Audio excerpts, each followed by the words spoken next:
Hello, chat. Oh, hello.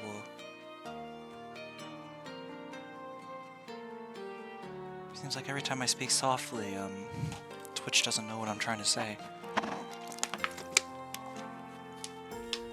That's okay. Hi, Del. Welcome to the stream.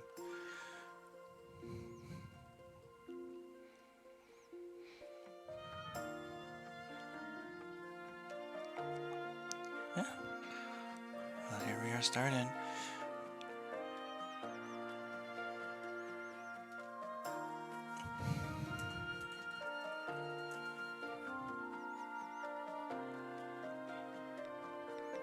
Welcome back, everyone, to our playthrough of Mystia's Izakaya.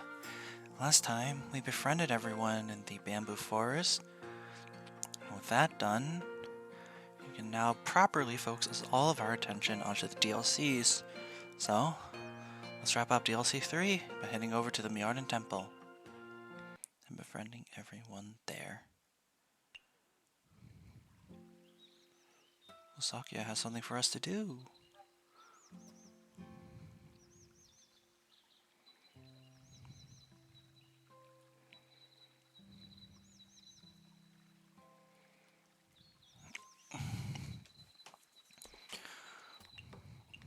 Come.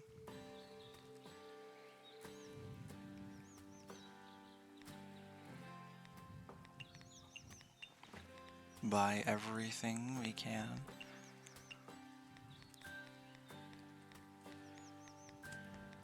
Three premium dishes.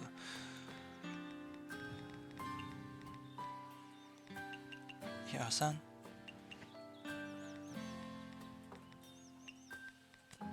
Now we can talk to Muraso.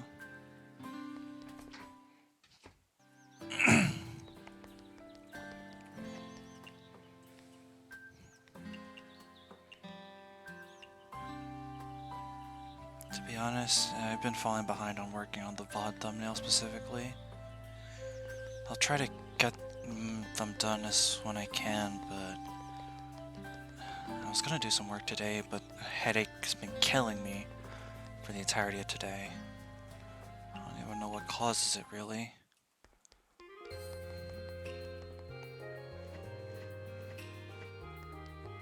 Makes me feel like my head's about to explode. It's not fun.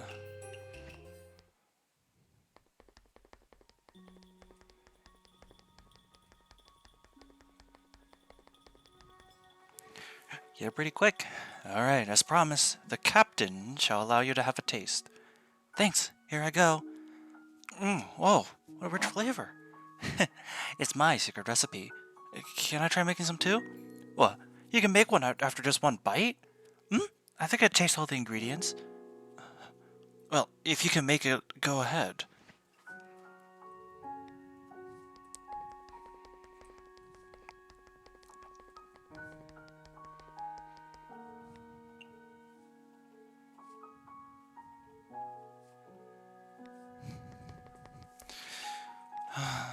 I feel like to a certain extent, it's just like, oh my goodness. My ADHD has been kicking me while I'm down. Yeah. It's hard to really do anything. I have to push myself to even play video games, let alone do some actual work. Hopefully the increased dosage should help with that. I'm hoping anyways. It's not like I'll feel the effects instantly, but...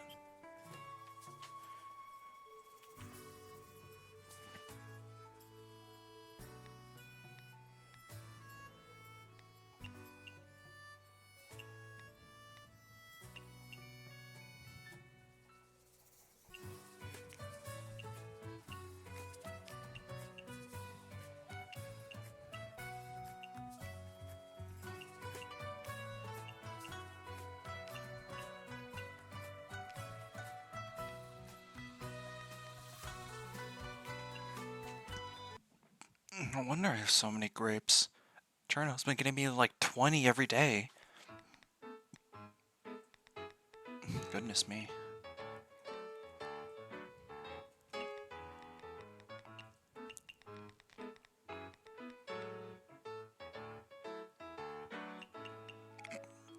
Kogasa's like halfway to 4th.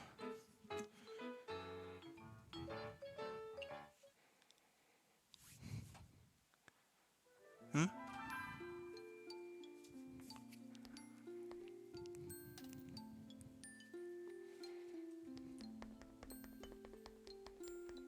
Oh. Also, I just realized I forgot to donate to Reimu today. Whoops.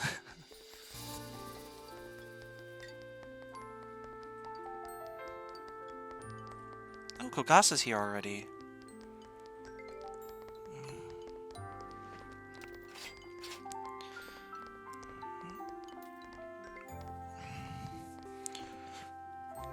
Wonderful. So, sometimes with Fire Emblem games, well, a lot of the time, certain characters, their ending, when you finish a Fire Emblem game, every character has like an ending thing. And with that, some characters, their fates are left very ambiguous. I think probably the most prominent example I could think of is Robin in Awakening.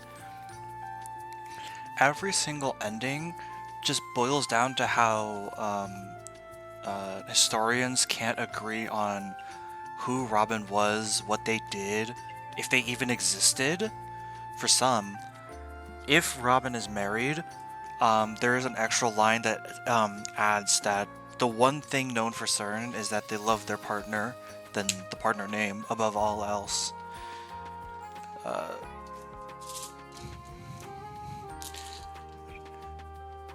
There's certain other character. It's usually with like solo endings, paired endings between two characters with like an S rank. Usually will have a lot more of a definitive answer on what happens to them, but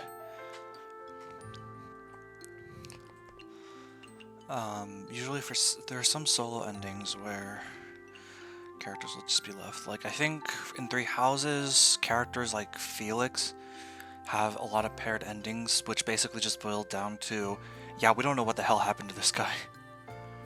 Peach Ice Cube, and Shrimp.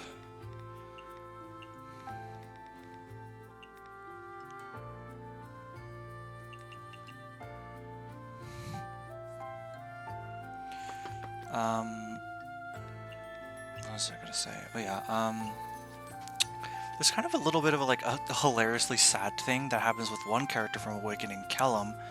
Kellum's whole thing is that no one ever notices he's around, even though he's an armor knight.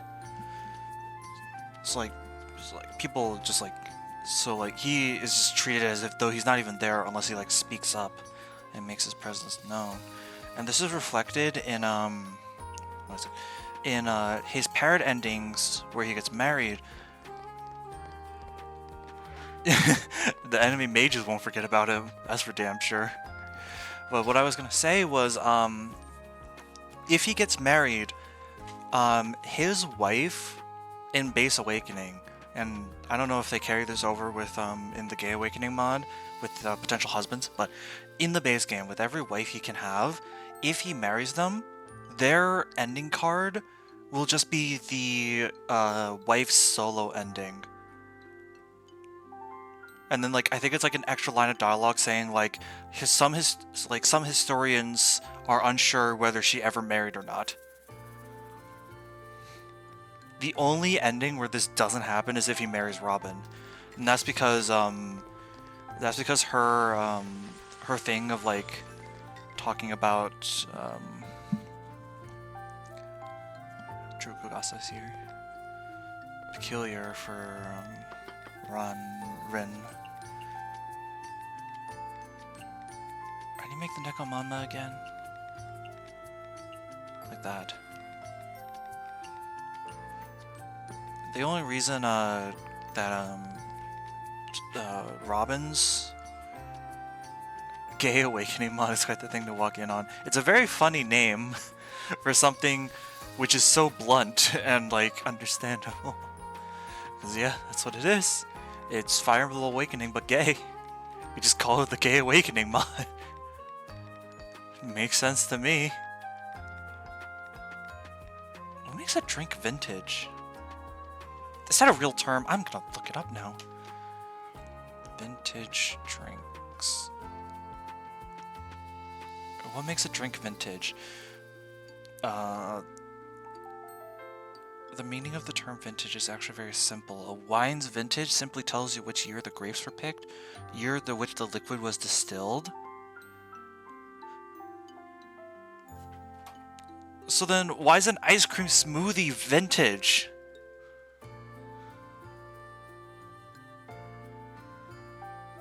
I guess because in the flavor text description mentions that it's brewed using the traditional method of ice cream making, I guess. It feels like kind of a stretch, though. Which Fire Emblem character caused my gay awakening? So, prior to me transitioning, that would be either Henry in Awakening, or that's either Henry in Awakening or Dedue in Three Houses.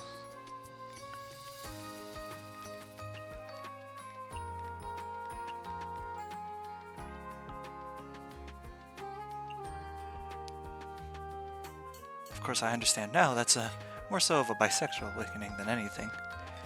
And a lot has changed since that time.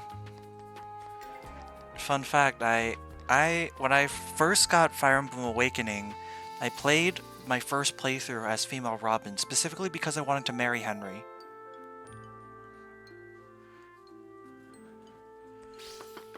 That's a little bit of lore.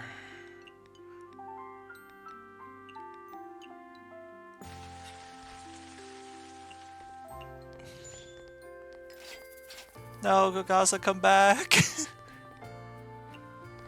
Gogasa, no, please, come back, no!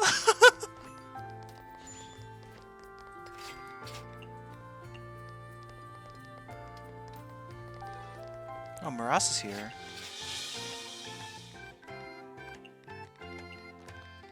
Smoked Buccaneer.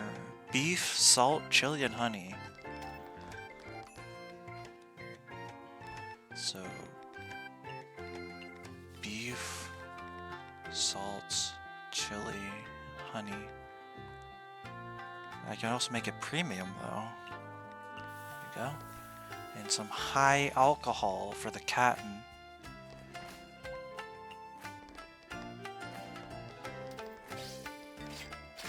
You wouldn't smoke a Buccaneer.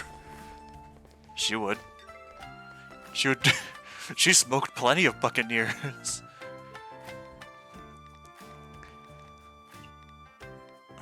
I seen it with my own eyes. Not pork, no. Beef, chili, honey, salt. I had to reach into the depths of my brain to remember that one. And that's kind of sad because she literally just told it to me.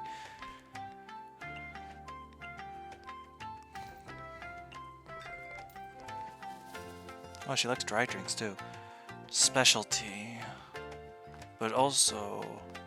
what was the one you want me to... the Pure White Lotus. Right, the Byakuran. Ginkgo, lotus, flour, and butter. Nut, seed, flour, butter.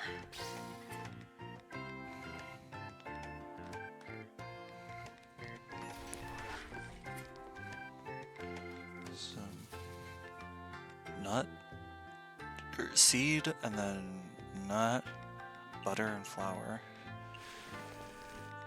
That shows you a drink. Okay.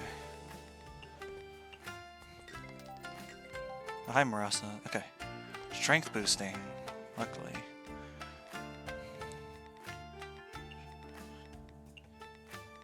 Damn, she adores this recipe of hers.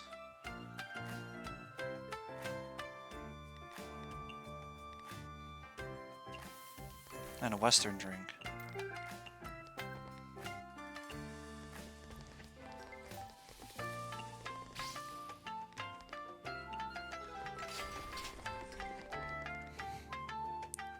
That's peculiar, huh? I wonder if I can make the same thing again and just throw in this little guy in. 3 more ingredients.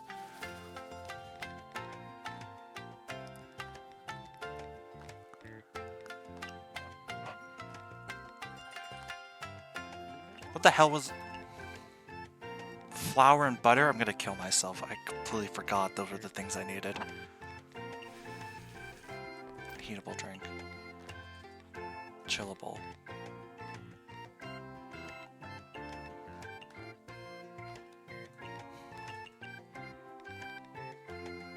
That's specialty? It is a specialty though, so that works. Honey, chili, salt.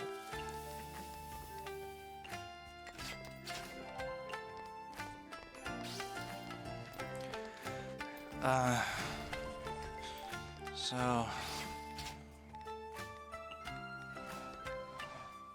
I came across, found the cutest like Melody Trigalia Lost fan art, and it's like, oh jeez.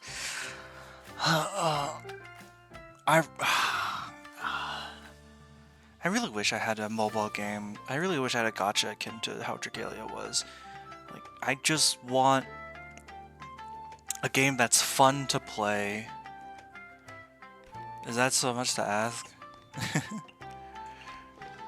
I know the whole thing with gachas is that they are meant to not be terribly fun, but more so be about the grind and give it that little Skinner box touch in order to keep people invested in coming back. That's why I miss Trigalia so much though. The Skinner box is a psychological experiment done by, what's his name, B.F. Skinner? I think that was the psychologist's name, B.F. Skinner. Yeah, it was, B.F. Skinner. It was a psychological experiment done to showcase the effect of why is Skinner from Simpsons? No, it's not that Simpsons. It's not Seymour Skinner. It's not the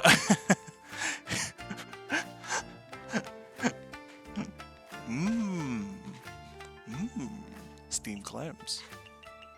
Woo. But what I was gonna say was so the Skinner box was a psychological experiment done on pigeons to showcase the effect that rewards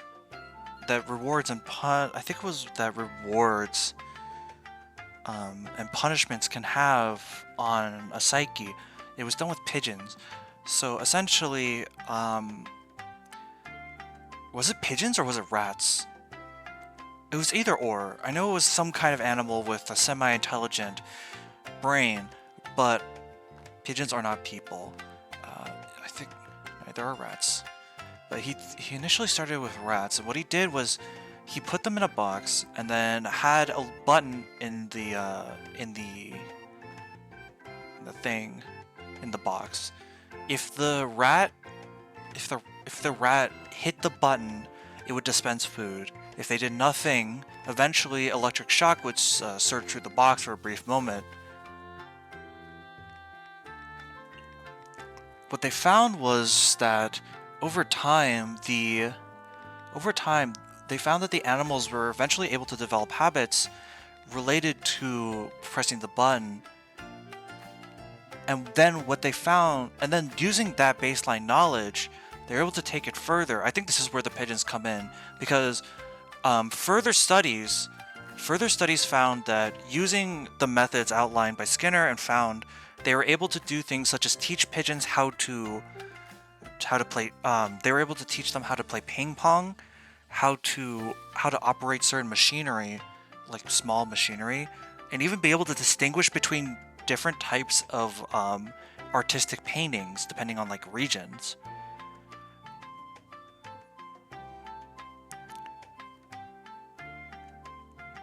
It actually isn't.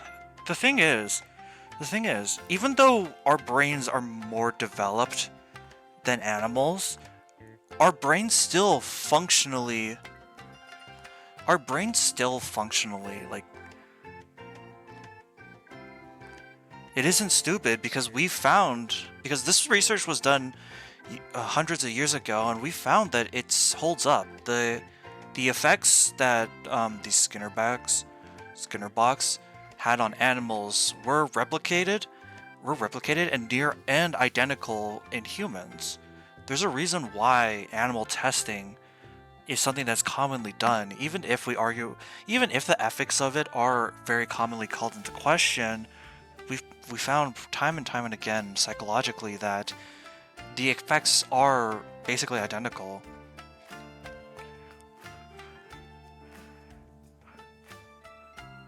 I think what it was, I was thinking of another few studies.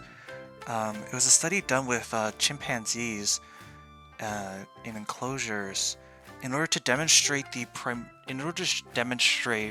the sense of unfairness or inequality. No, this was a different experiment. What they did was they had two chimpanzees in different enclosures, and then they both, after each of the chimpanzees did their designated task, they were both given, what was it? I think they were given,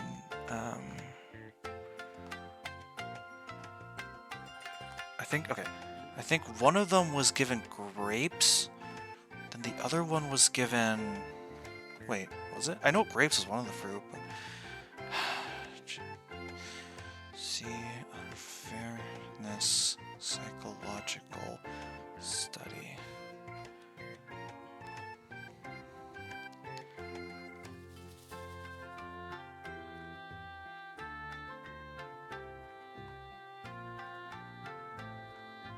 Oh, right, it was cucumber and grapes. The monkey that was given a cucumber, upon seeing the other monkey get a grape, exhibited traits of primal rage.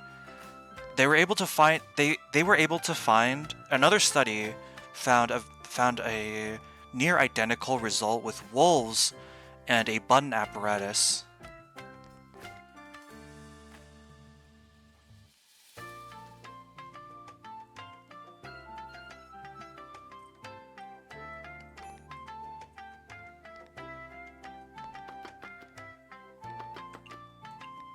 I don't think I understand. What can rip apart? The cake? The chimp?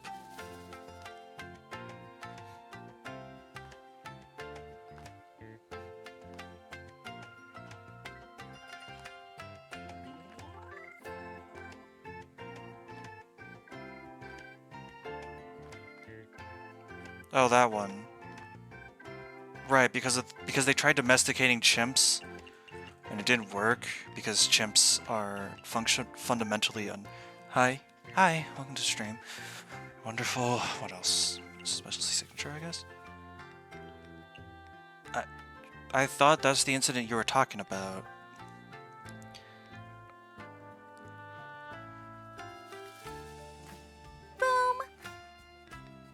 To be fair, I think there's actually more than one incident of someone getting torn apart by a chimp.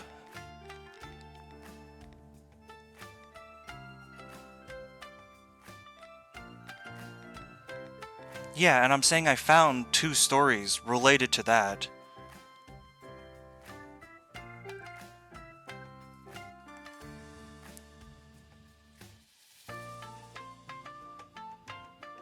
I know one was in 2005. Well, one was in 2005. The other one... No.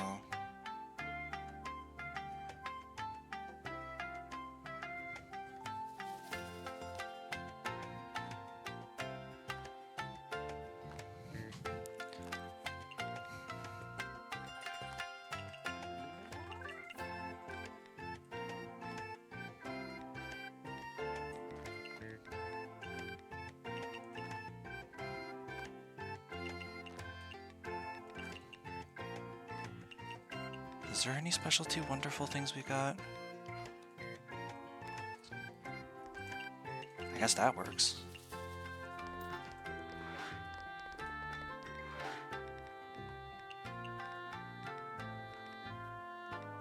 Sorry, I feel like I'm kind of getting heated over the whole talking about psychology thing, but like psychology was my initial field of study for the longest time, so I did learn a lot about it, and like yeah, I know a lot about it, and I kind of feel strongly about it, but that's my bad. Sorry.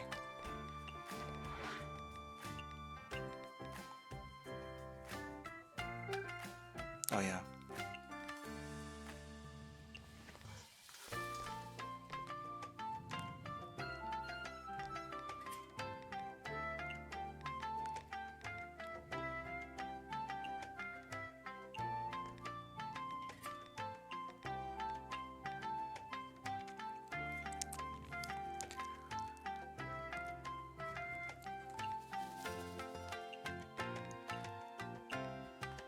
Yeah. I know it did. Right. The only one I remember is the one from 2005, because that's probably the most famous incident. If you're referring to something else, I don't know what it would be.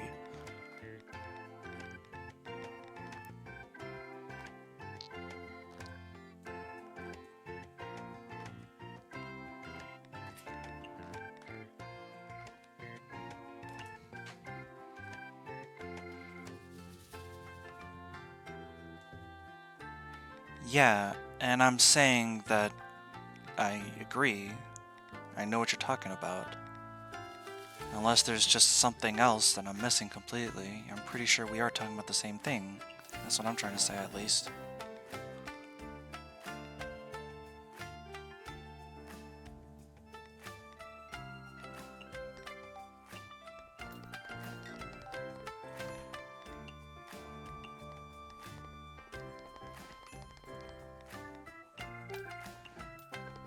There we go.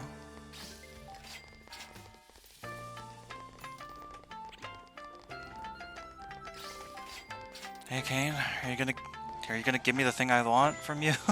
Kane? Please? Kane? Kane?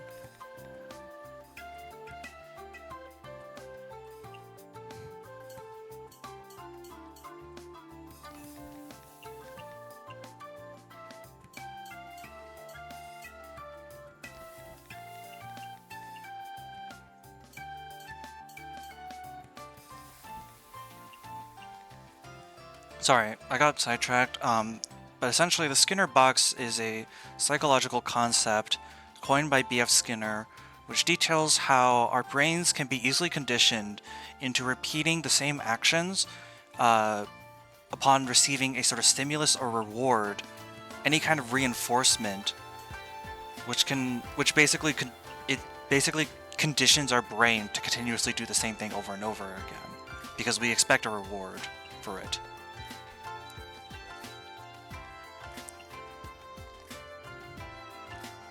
It's the reason why it's the reason why gambling works on us. Gotchas are good at rewards at the beginning. That's the key. Once you get past a certain point, yes, the rewards become shit.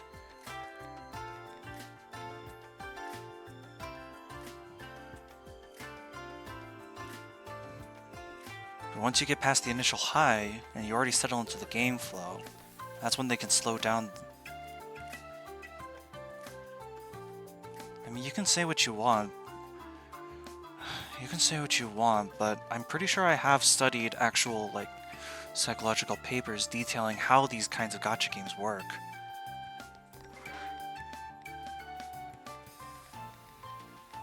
Yeah? Even if it doesn't work on you, there's a reason why a lot of gachas still have a player base of some kind. Hell, there's a reason why some gachas have a player base, even though that same player base will be the first to tell you that they don't like the game.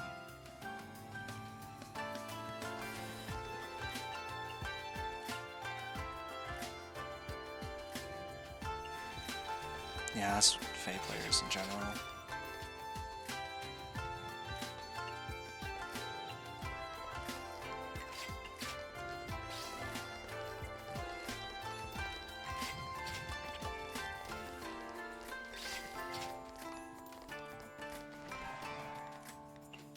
Like I said, this is something that, like, this is something that a lot of, what is it? Psychologists have taken special interest in. The same way that a lot of, psychologists also analyze, like, casinos and stuff. Like, there's a reason, right?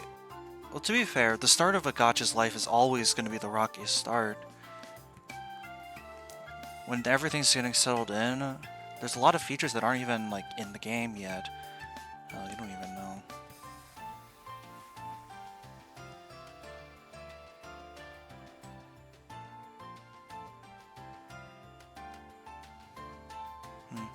I suppose.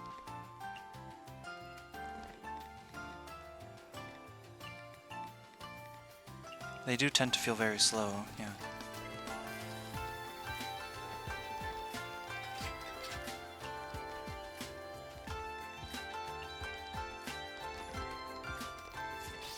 Now I'm just thinking about, like, how the other things related to, like, for example, there's a reason why casinos are almost all designed the same way, and there's also a reason why those same design principles are found in places like Target or other supermarkets.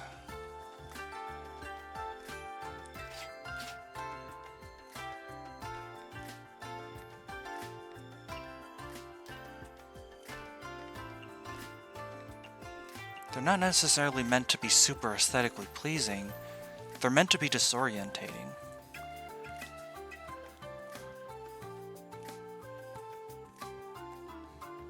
For example, one of the most common infrastructural tricks used to, like, mess with people is a lack of windows.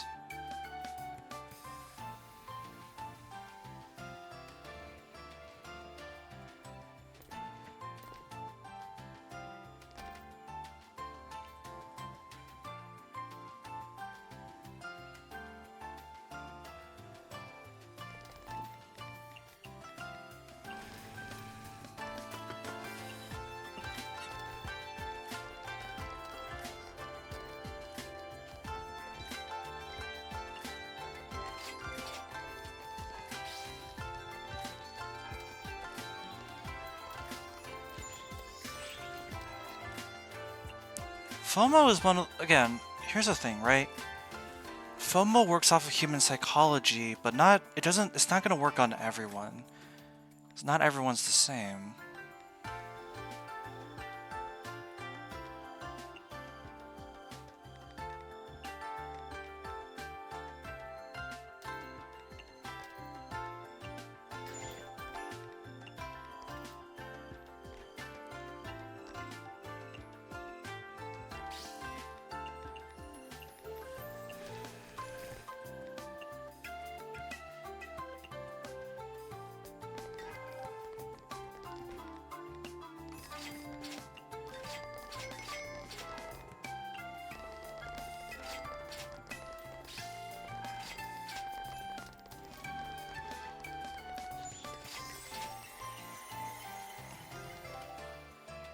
I'm gonna be completely honest.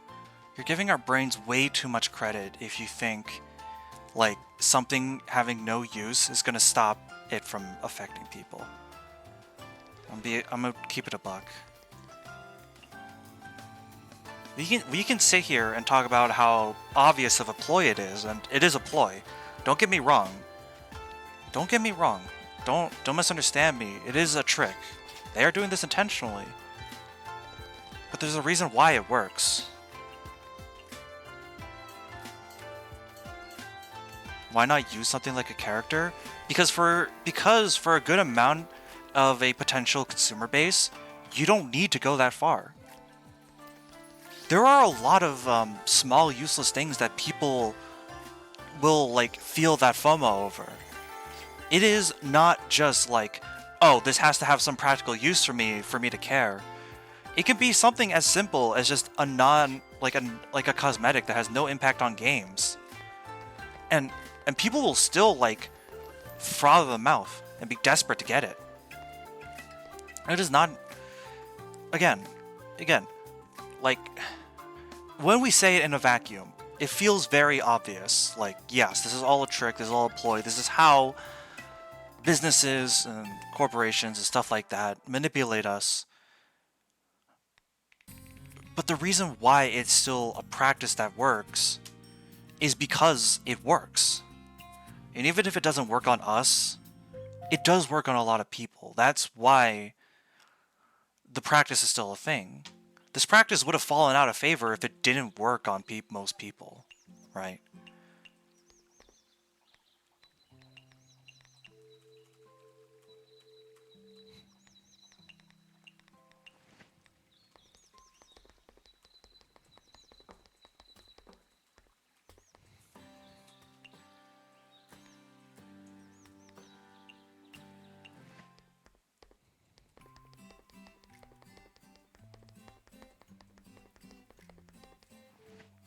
Hey, Sakuya. Yeah, I do remember. The most common reason...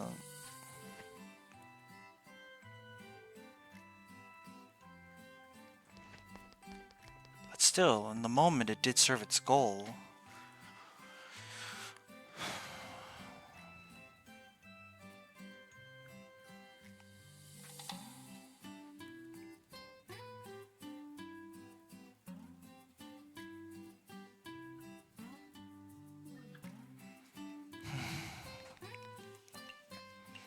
So,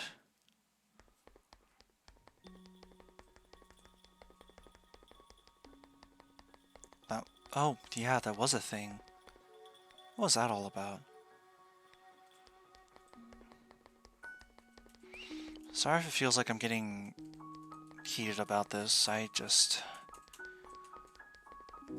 To an extent, I feel like psychology is still a passion of mine.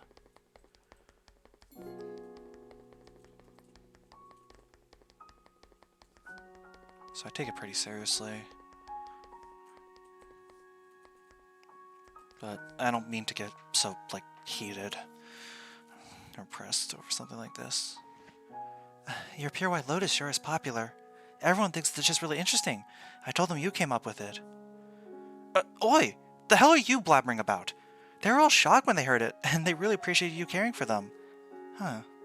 Whatever you say. Not like I care anyhow. Why are urban legends always so popular? That's because these rumors are inexplicable and spine-chilling all at the same time, yet they don't do any actual harm. Nothing would sate humanity's thirst for mystery more. Don't do any actual harm? But I heard there's a monster at the village that'll kidnap human children. I think it was called Red Raincoat or something? Kidnapping children is another Tuesday for yokai, no? But kidnapping and then releasing them is a trend nowadays. It's like a kind of practice for the temple, I guess. Is that what it means to be a good Samaritan?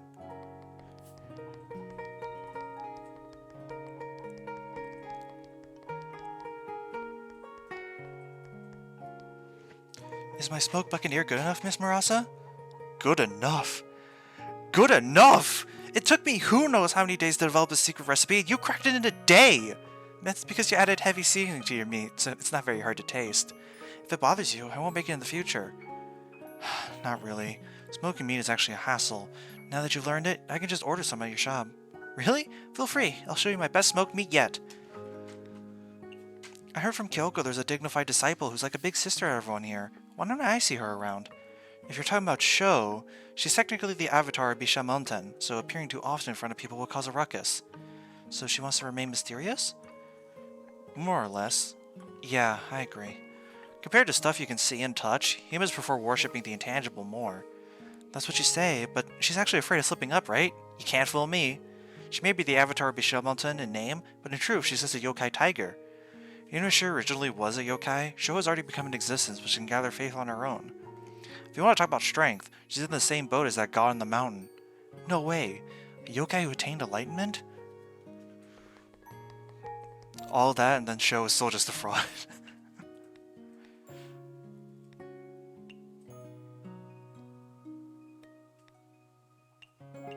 No relevance.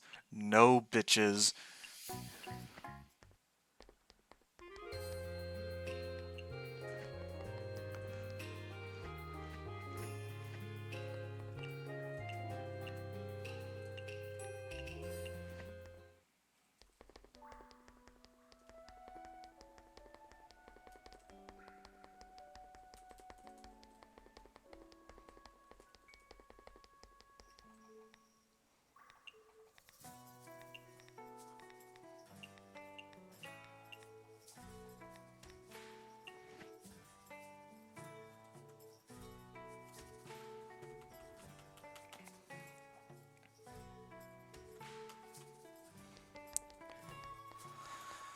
thing with the collabs and gotchas is that it's meant to be sort of a call to the people who like the specific media and that's being collabed with. So it's less for Arknights fans and more so for Dungeon Meshi fans.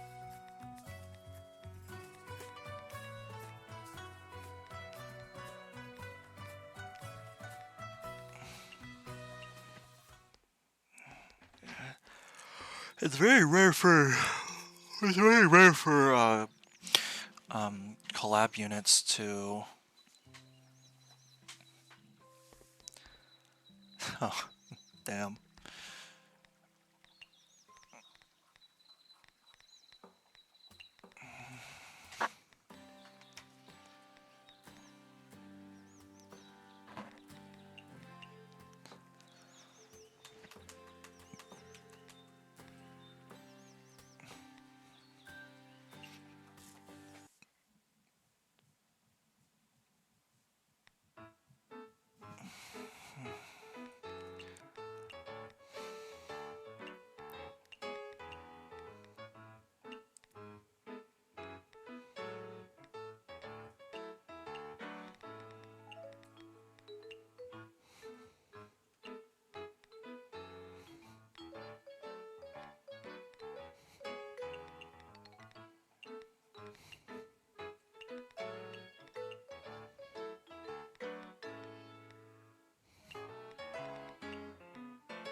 I mean, even in Dragalia,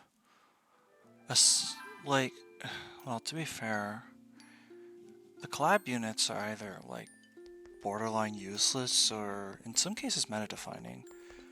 I feel like, well, I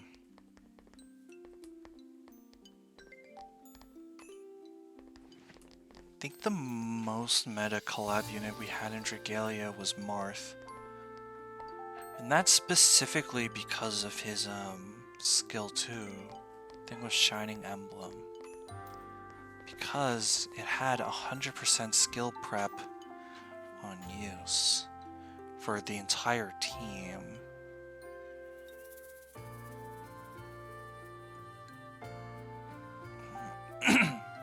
Pull up Marth for me. Let me see. It was literally just called Fire Emblem. Okay.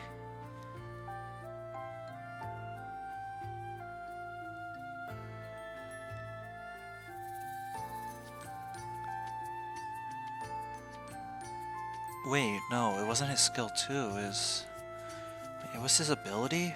Last boost. Fills 100% of the entire team's skill gauges when the user's HP drops to 30% twice per quest. Does not fill the skill gauges of dragons after activating this ability when activating 150 seconds. Okay, right, so essentially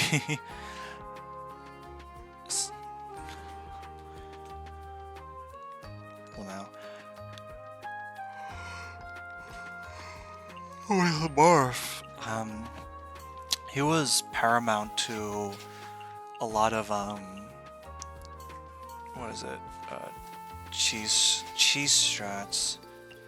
Notably was the one with Mitsuba and Karina.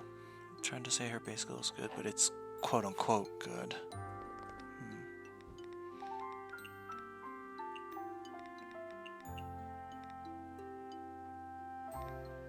It's not pork, it's beef, you dumb bitch. Oh my god.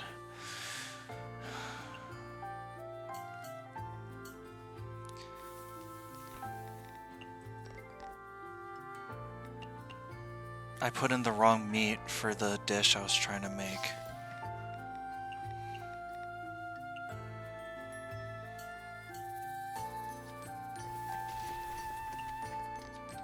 Jesus, Marasa, calm down.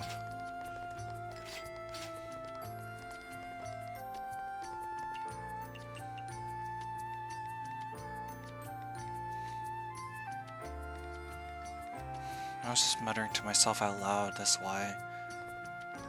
I was reading it aloud, but I thought you were still going, so I didn't want to interrupt.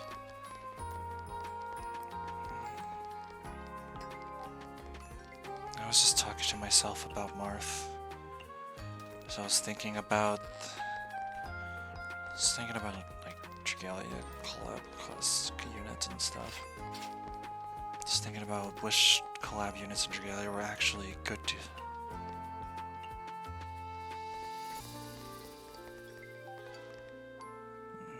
For some people, that's all you need. People will use any character if they think they're pretty.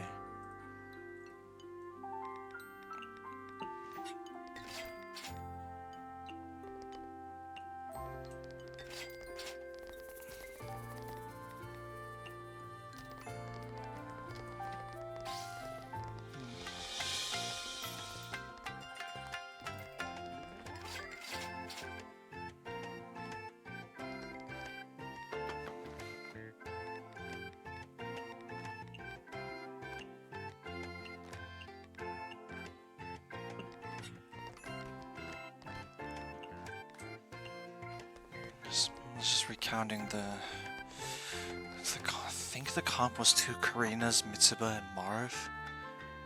He had the Karina stack double buff, had Marth activate his last boost by getting his ass kicked. Then Mitsuba can spam her critical buffing skill, her party helping in her second stance, which gives Karina enough DPS and double buffs to overload her skill 2, which scales with the amount of buffs. What's wrong with Sukogni?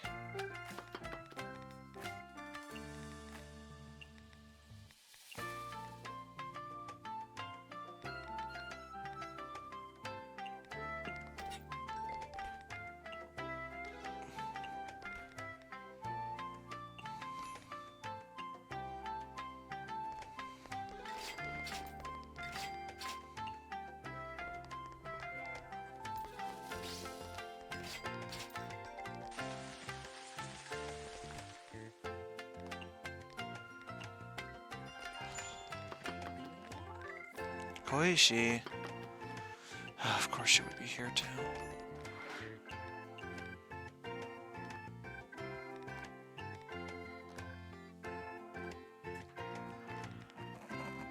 What does Kagasa's spell card do?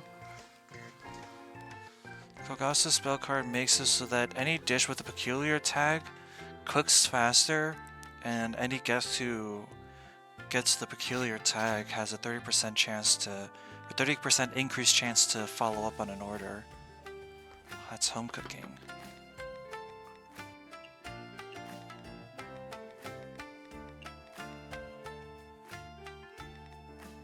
Throw in home cooking and then raw, I suppose. She wants a fruity drink. I'm trying to get her for cheap stuff so she doesn't burn out her wallet and I lose my ability to.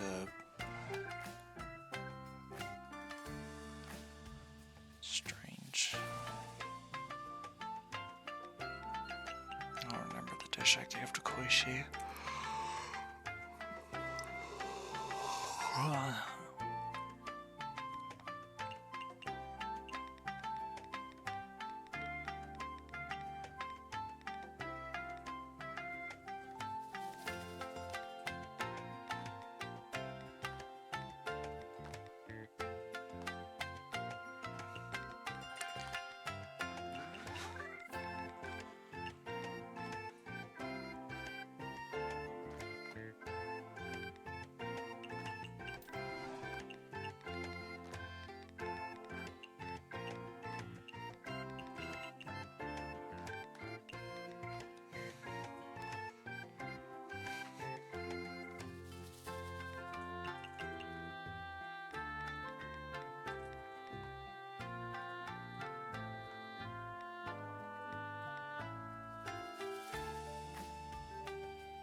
I see.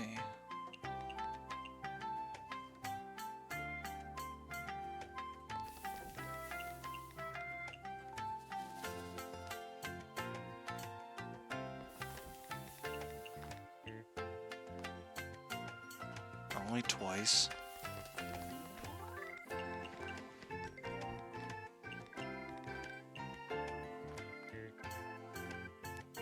Seriously?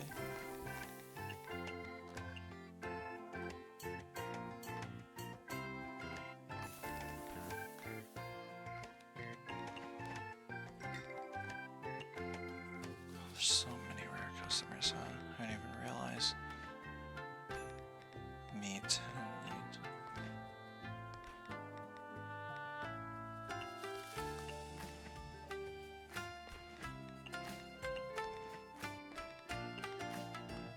Oh, click that.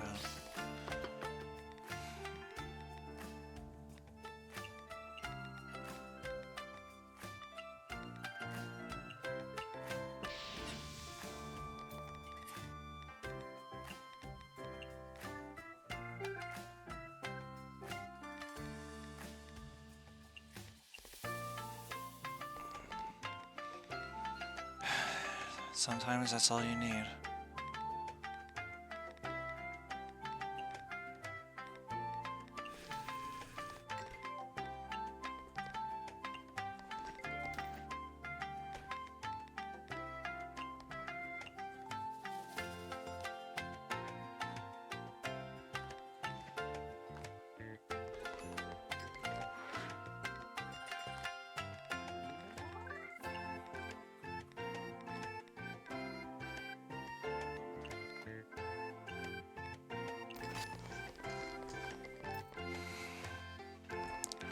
So, who goes to who? This goes to Kogasa, this goes to this goes to Alice. This goes to Koishi.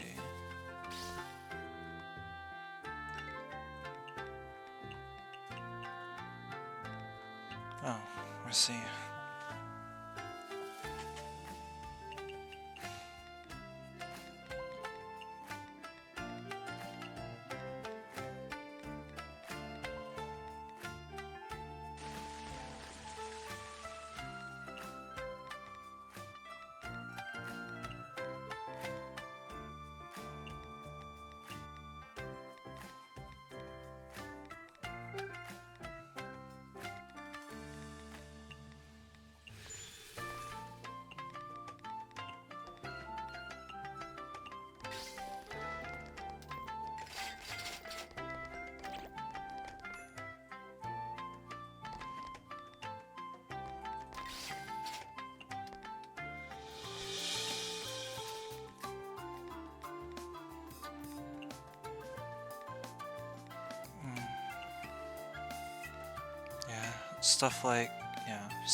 Stuff like gala units or premium units, especially because they tend to be way stronger than the average unit. But even besides that, they're usually very popular characters, or characters that people feel like can get more development,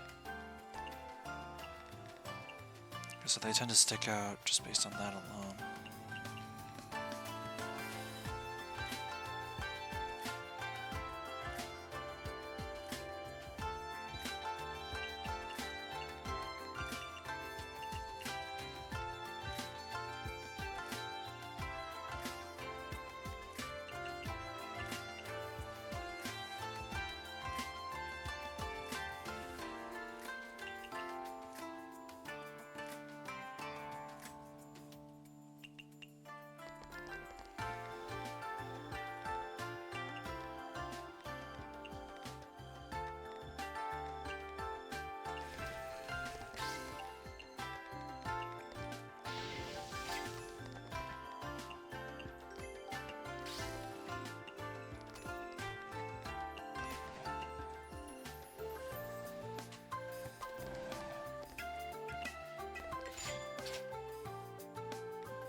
Mhm.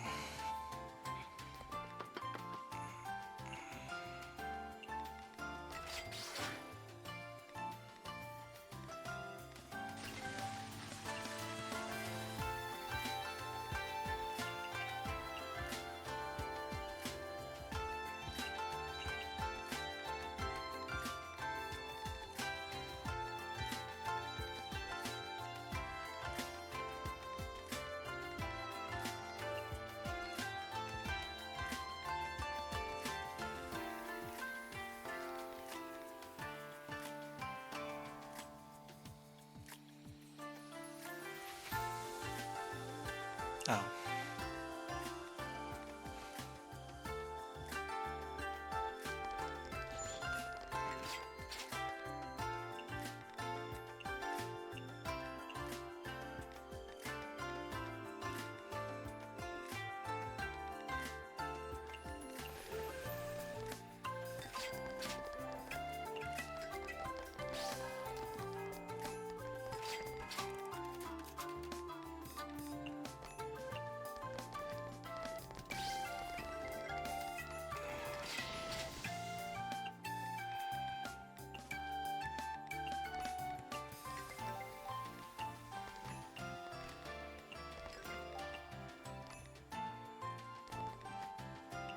Sorry, I don't know why, guess.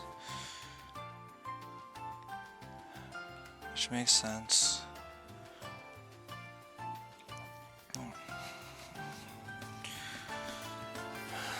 Sorry, I just feel kinda out of it for a bit. I don't usually get that worked up over on streams, or at least by myself. I'm sorry about that.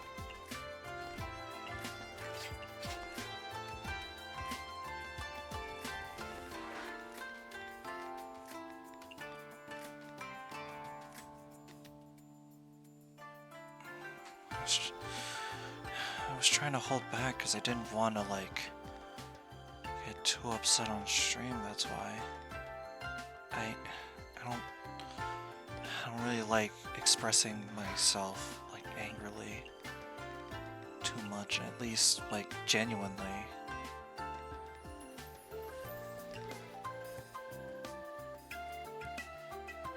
Oh, I'm on the wrong thing.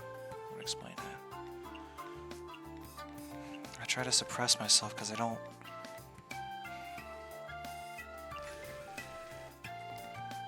It's not very easy.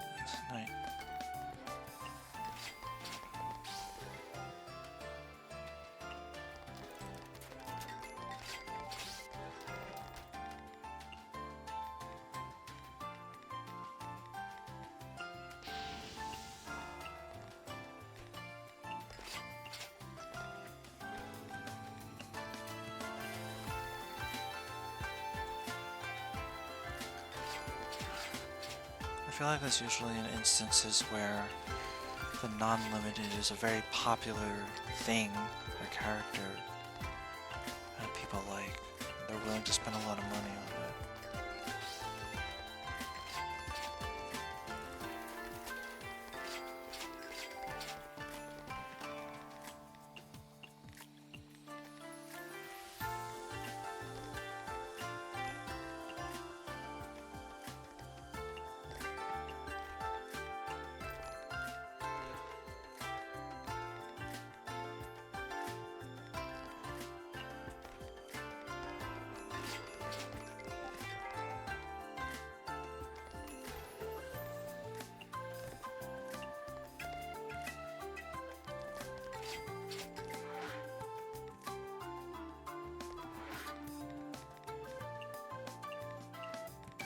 I remember when Dragela introduced the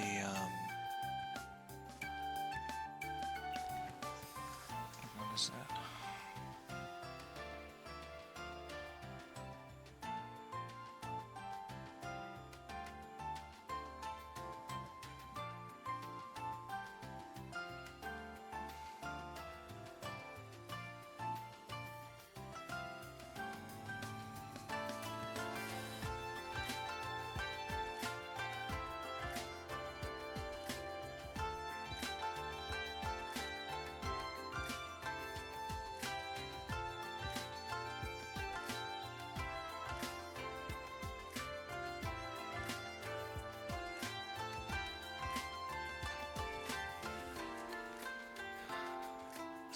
Is it considered a material? Upgrade material, there you go. No, that's what it was called. I see.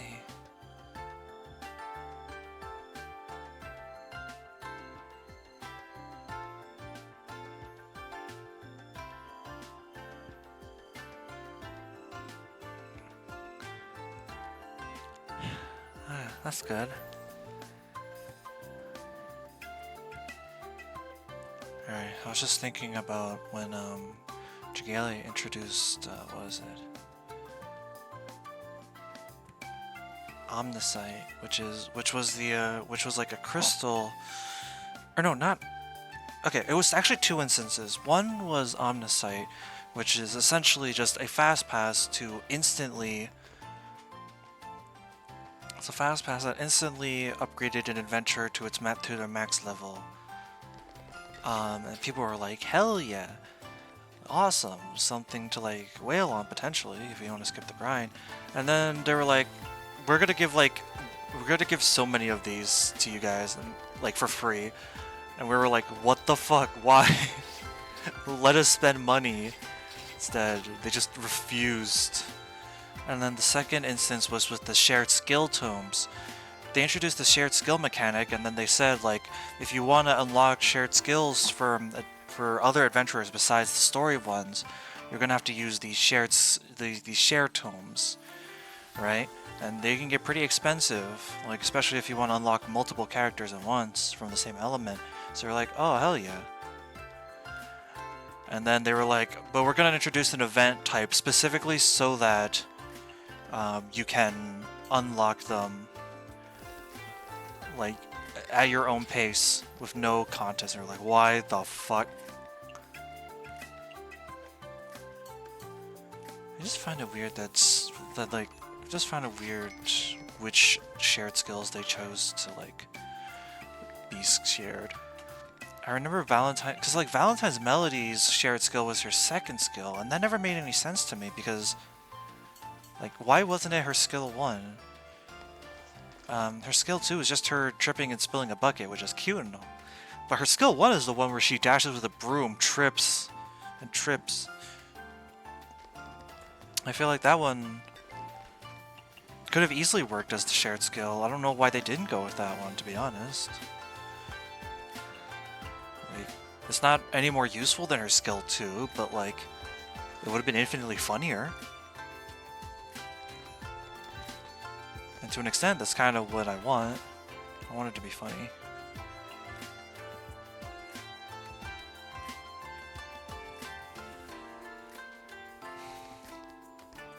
I can see how that can kind of be... Okay.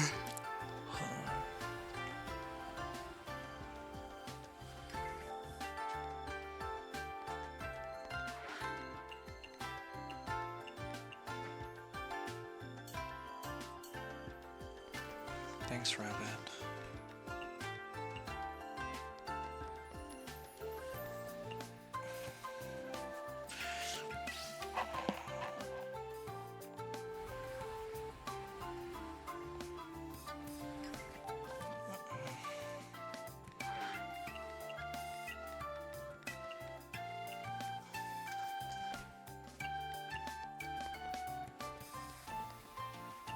And I'm guessing there were others. It's been a boss. So it didn't even feel worth it to try to grind out for her or something like that.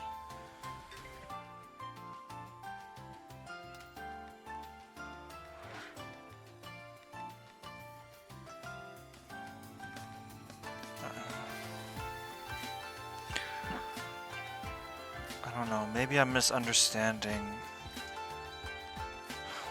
what it is that's being talked about.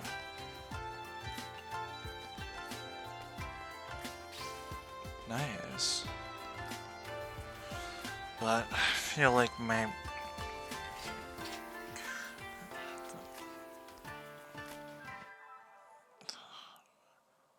gonna be honest, chat, this headache has not subsided from like this morning. I still feel awful.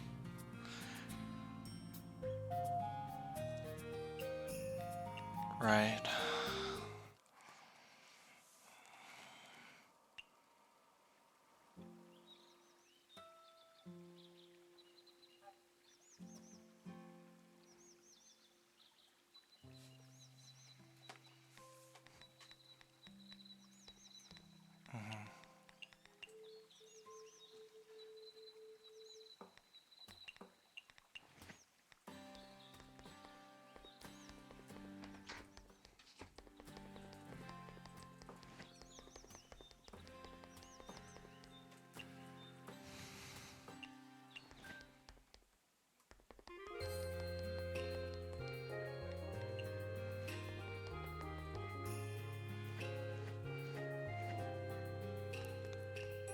sorry I keep bringing up Dragalia, but it's just it's one of the only frame of references I have when it comes to gachas.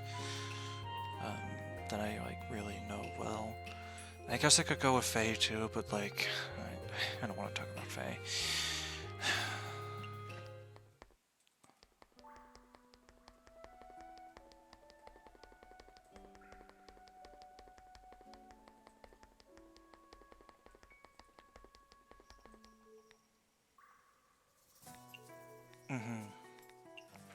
That is true. What I was thinking of was because you mentioned how, like, Unchained being seen as weak, like, wasn't a great place for her to be in. It made me think about how there were a few mechanics that, like, a lot of mechanics and battle mechanics in Dragalia, like gimmick mechanics and stuff, are often defined by, like, how they show up initially. I think to two examples. One being the energy mechanic that came with the chorus group with, like, Lucretia, Vixel, and stuff. The idea behind it is that it's a buff that, like, you sort of store on your person, and then when you use a skill, depending on how many stacks, it converts itself into damage. Which is a neat idea, but the problem is with how many skills you're using per second, it's hard to build up enough stacks of energy for it to be worth using. And if you're intentionally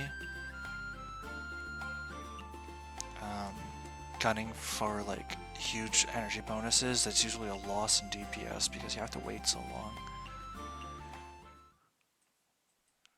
Yes, pretty sure. The other example I was thinking of was amps. Amps did pick up over time, but when they were first introduced, they were introduced with some of the most mediocre units in the game. So it started with Miriam, who is just not a good unit in any way. She just does nothing but amp.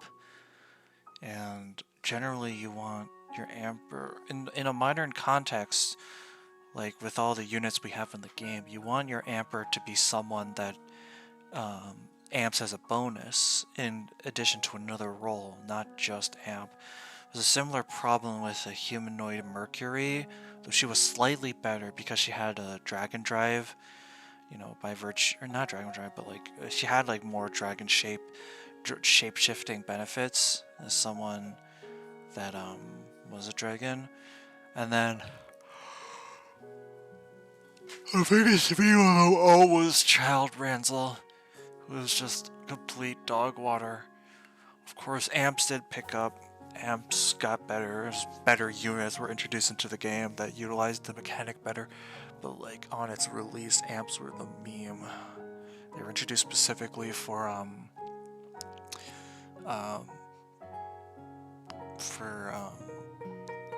Rise of the Sinister Dominion, but Miriam and Humanoid Mercury aren't even good for, like, their fights. They were only used at the beginning because people didn't have a choice but to use them. Once better alternatives came out, people were all over those new units, and they just never looked back. Related to the no skill use thing, while the doll's out, Spectre couldn't gain SP, so when she came back from the doll, she can use a skill, but her module also fixed this.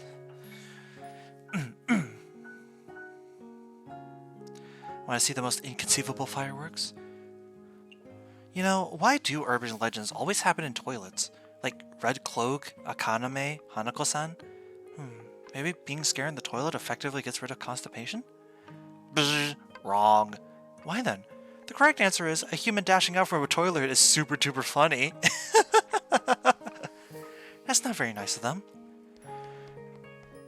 Mana spirals were a really nice mechanic. It breathed a life into a lot of 3.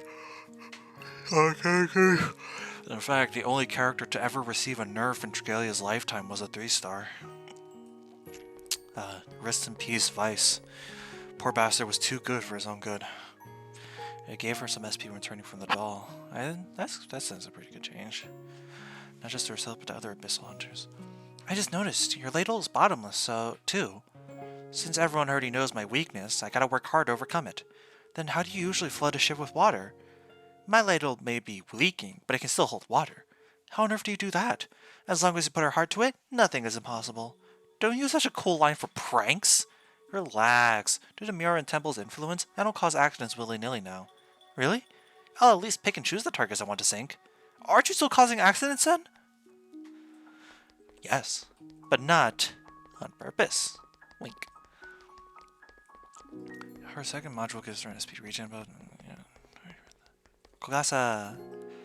When you say one leg and one eye, Ippon Datara comes to mind. You know your stuff. I modeled myself after the image of Ippon Datara. Why? Isn't the Ippon Datara a well-known classic yokai? I want to become just as notorious. No wonder you're such a good blacksmith. The Ippon Datara is a renowned blacksmith too. Yep, so I trained my blacksmithing skills to the absolute limit. I'm not all talk. You sure are hardworking. I believe in effort. But since you've already made so many preparations, why do you keep failing to scare people? I wonder. I put in so much effort, yet I can't scare anyone. What point is there in living if I'm such a good-for-nothing yokai? Huh?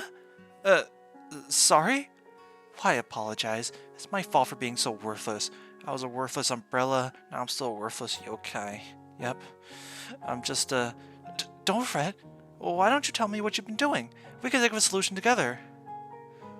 I know I don't look scary, so I changed my umbrella to look like the Ippon Datara and used that to scare people. I think that line of thought is fine. But I can't scare anyone. What else have you done?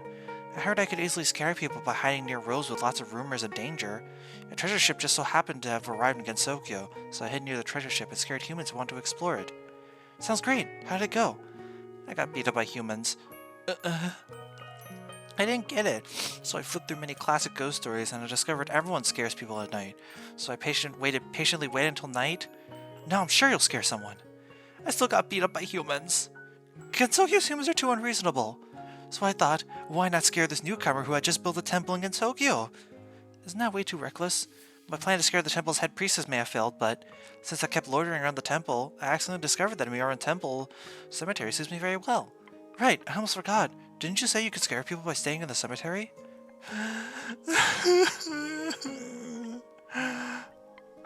That's how it was initially, but there's only so many humans in Gensokyo. The cemetery's visitors don't change very often. I don't scare them anymore because they're already used to it. You don't say. Is this my future? Strange. All the effort you put in seems to be going in the right direction, though. Why can't you scare anyone? I sure wonder why. Maybe the reason you can't scare anyone is because these methods are too old. I see. So you're saying my method for scaring has to keep up with the times? Yeah, I got the chance to understand that dishes can become weapons too. In that case, dishes should be able to become tools for scaring people. Whoa, can it really?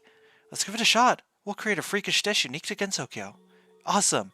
Is there anything I can help with? I'm not sure how out of the ordinary something has to be considered surprising. How about this? I'll create some wonderful dishes for you, and then we can look for ideas together. No problem. I'll wait for you right here. 5? I only have 2 lunar dango. But I can at least put them in.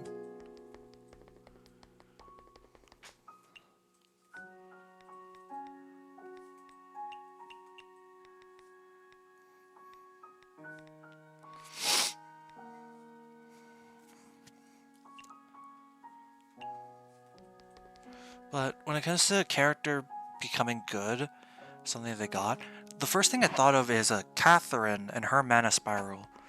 The gimmick with Catherine initially was that she was someone that could do a lot of damage if she stacked up her skill 1, with the caveat being that if she got hit, she lost stacks of it, which made her way too demanding and punishing, especially against high tier content, which has HP checks, which are unavoidable damage checks, meaning that you either had to waste a shapeshift or lose a stack through no fault of your own. But then her mana spiral comes around, and it gives her the one buff that completely changes how she functions. It made it so that her stacks no longer go away when she's damaged. And with that simple change, Catherine turned into a DPS monster for Ayaha and Otaha.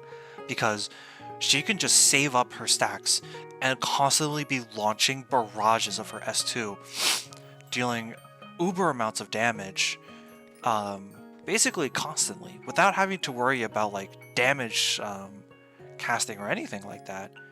Who needs like time your attacks when you if you combine her naturally high SP gain with SP increasing buffs, and Catherine kind of just tore things to shreds without mercy. It was a sight to behold. Unga bunga, ooga booga, ooh, ooh. Me Catherine, me click S2 after using S1 3 times. Ooh. Rangyo and Arc nice example, since arts damage became more common and since she helps operators survive arts attacks. That is a good point. Sometimes it's not necessarily the character, but the concept, which makes me think of another water character, Thaniel. Thaniel literally only exists as a healer to get rid of burn, which makes him a essential pick in exactly one boss fight, and that is against high Brunhilde. Because Brunhilde is the only boss that inflicts a lethal amount of burn.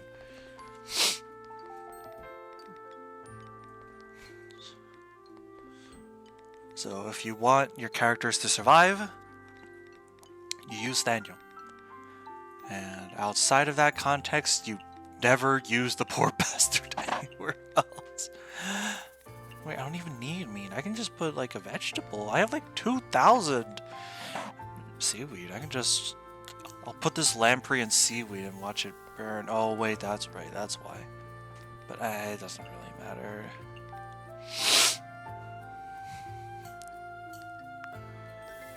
A lot of the Chimes in Dragalia, characters are just mostly defined by how they can help with a certain type of boss or endgame content.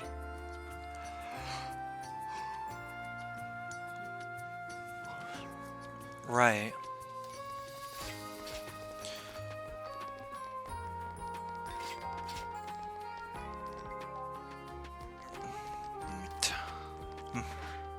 Meat.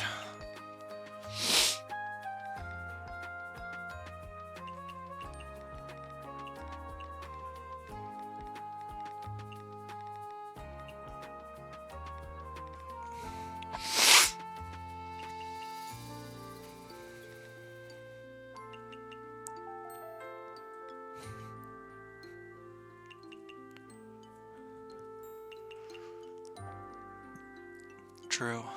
Chili, beef, tofu, radish.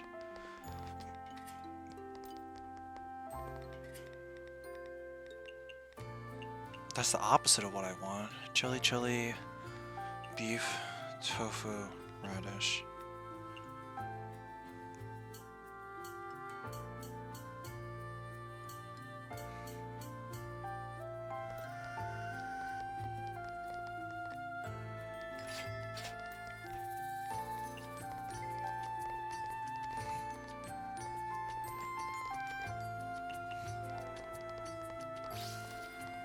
I see.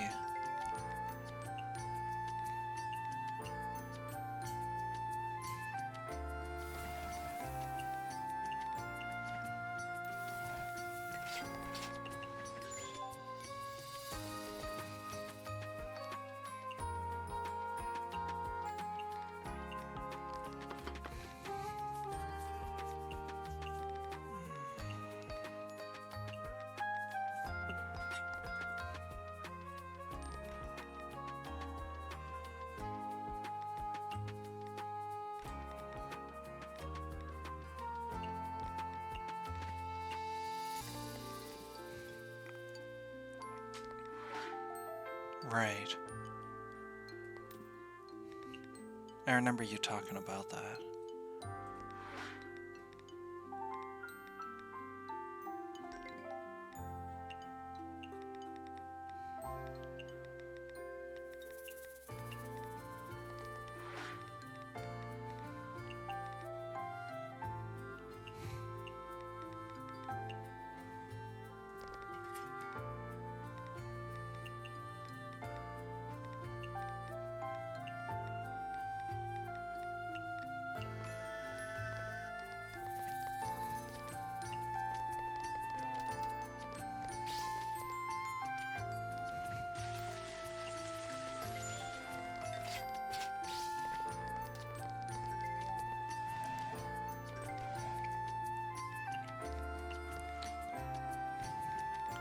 Can I get some hugs in chat? I'm feeling pretty terrible for the entirety of today.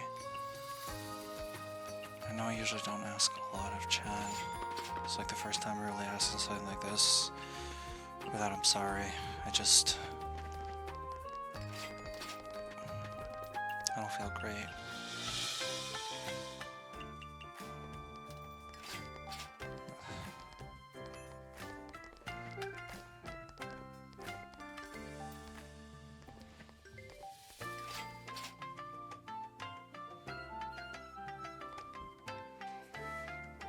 Maybe.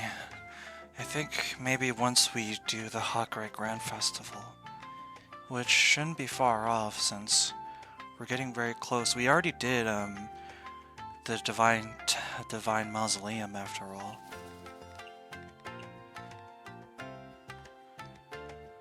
That's fresh. Since we already did the Divine Temple Mausoleum, all we need to do is finish Meowth Temple's characters. And once we do that,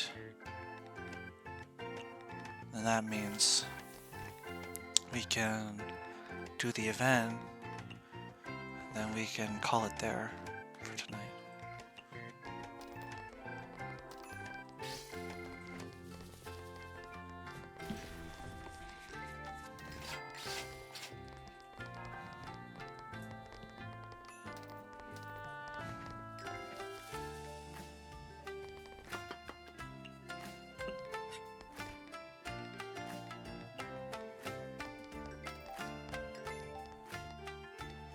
Burning through like 600 yen off of Marissa every time she shows up.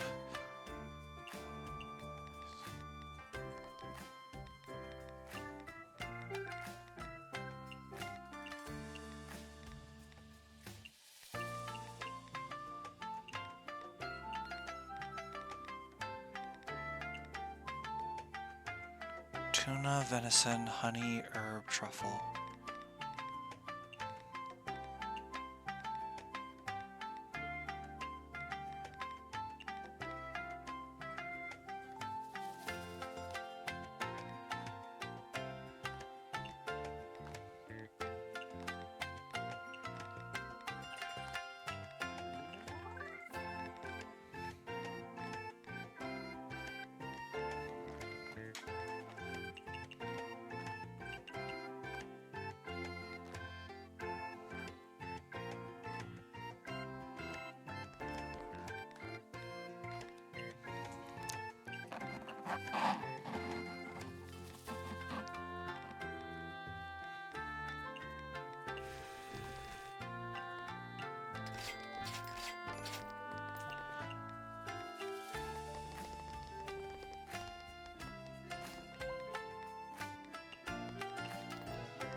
Hi, Koishi.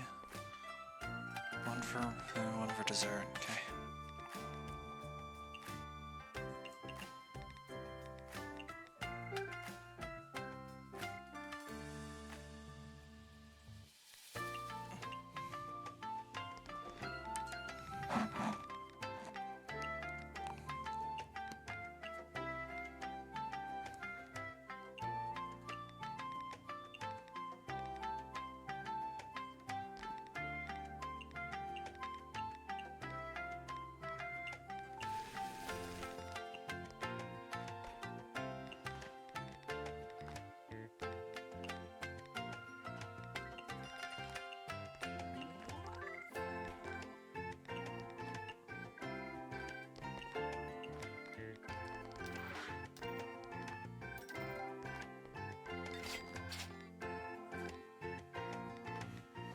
Oh.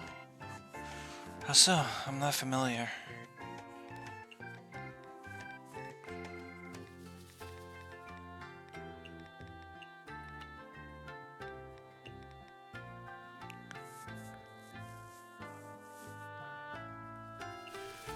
Ah.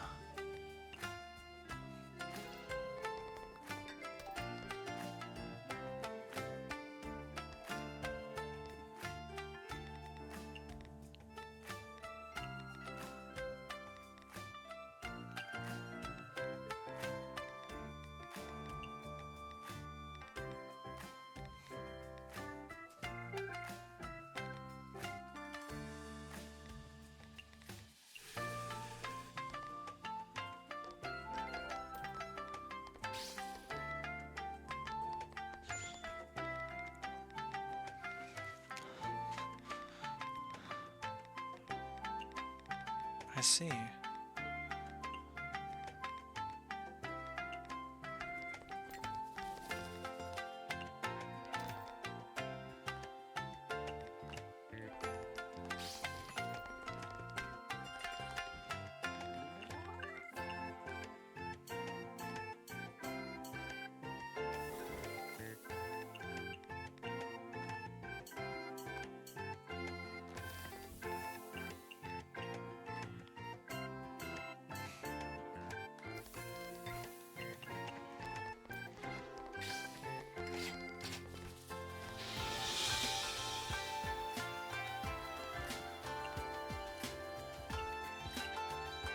I think that's aquatic delicacy.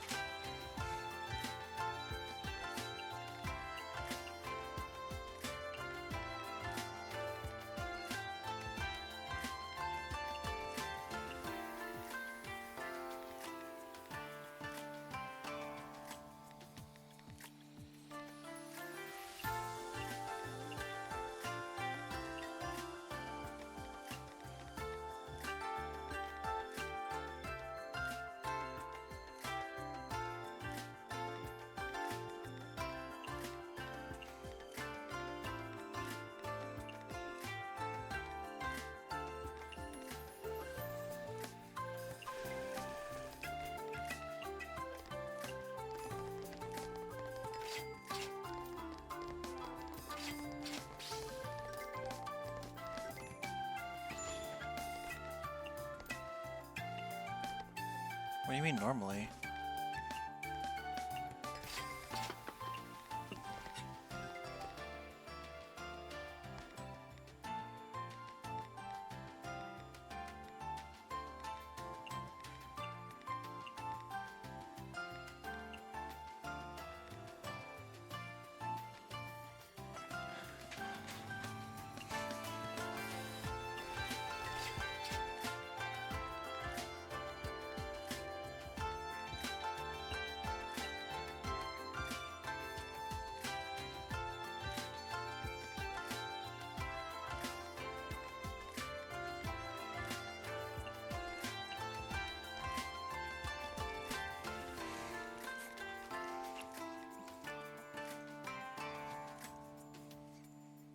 Oh, okay. I see.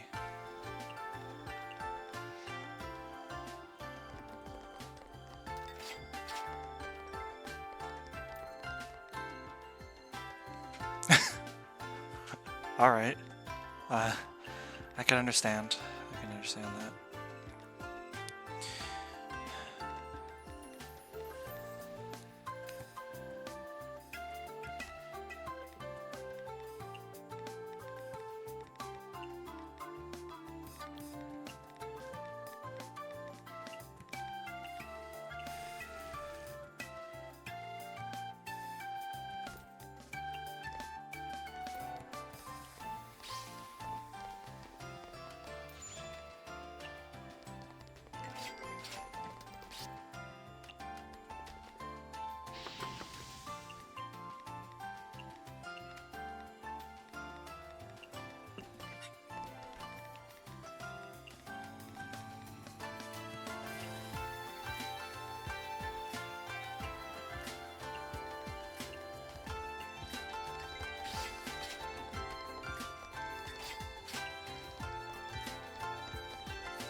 She gets 6 shots?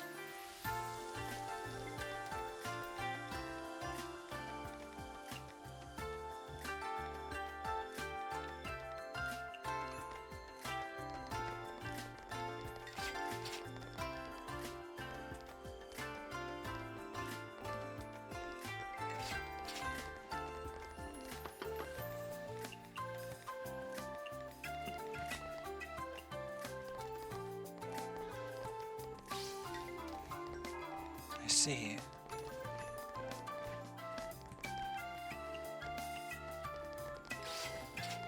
Damn it, Marissa.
It is only for a second, though. Is this something that, like, reapplies? Is this something that's, like, reapplied, or...?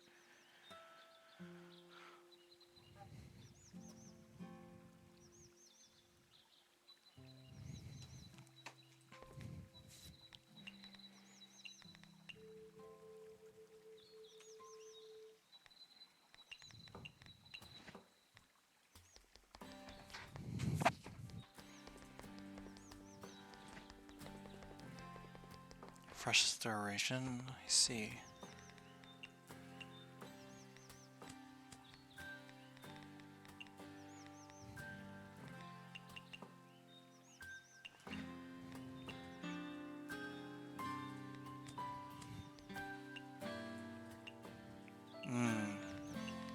Alright, that makes sense.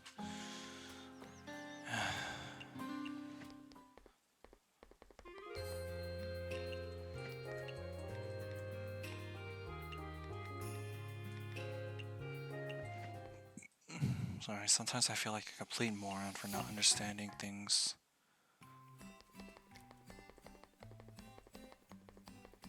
Well, that tends to be the case for a lot of things, really. I don't understand a lot, and it tends to make people upset. I try my best to understand, but sometimes I really don't, and it's hard to explain.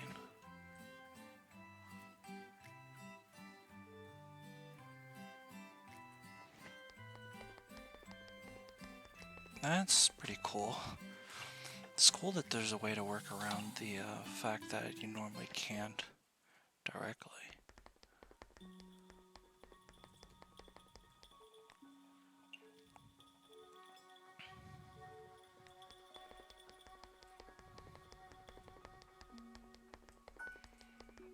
She gets healing from the passive effects.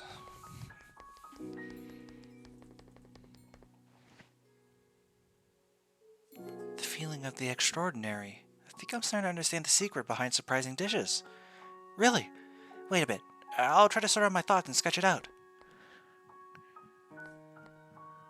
It's done! This is... It can't be done? I knew it. I'm useless after all. No, it can be done. Really? Of course. This idea is very interesting to me. Thank you. Just leave the cooking to me. Ooh. Mushrooms. This is a very silly looking dish.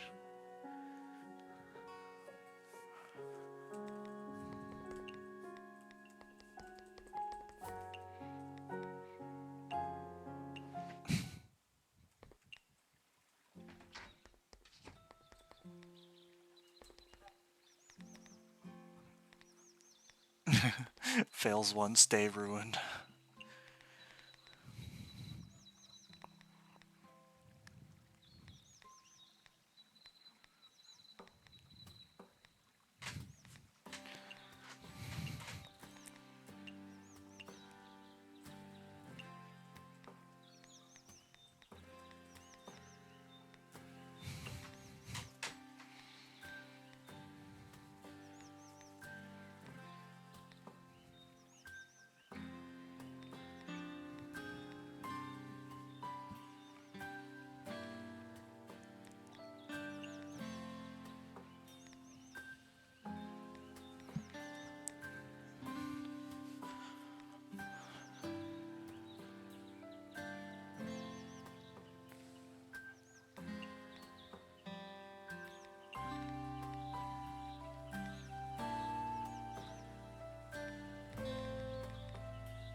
Miss Cook, you look kind of down today.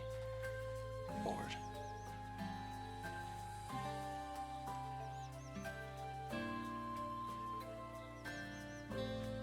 Oh, wait, did she say something different? However, I doubt there are any big ways at your Izakaya. Damn, that's pretty good. Never mind. To witness an exciting world, one must overcome some obstacle first. I'll fulfill your wish tonight. I hope I won't get disappointed this evening. Absolutely, I won't let you down.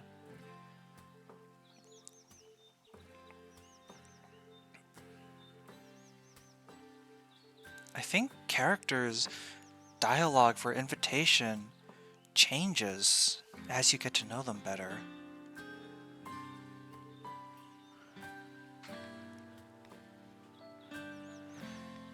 Even if you rely on jealousy to sustain yourself, trying a few dishes of my Izakaya can't hurt, right?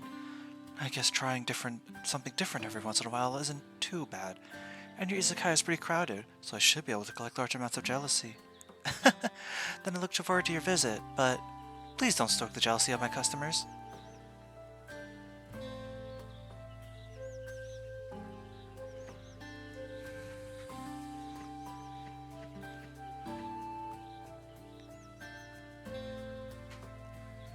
Logos does have a hot mom.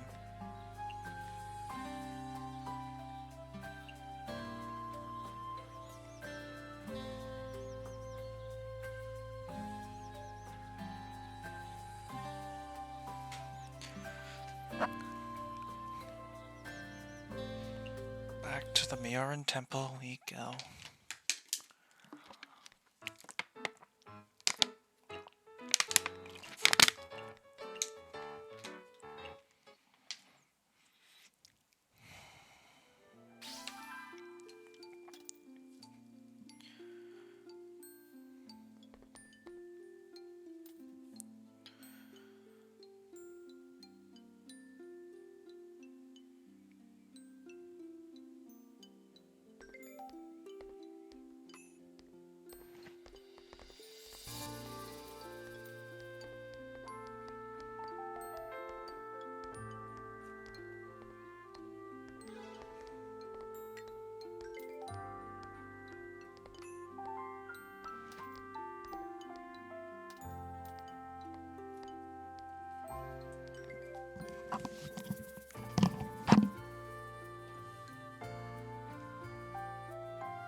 Right.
That's Touhou's spell card.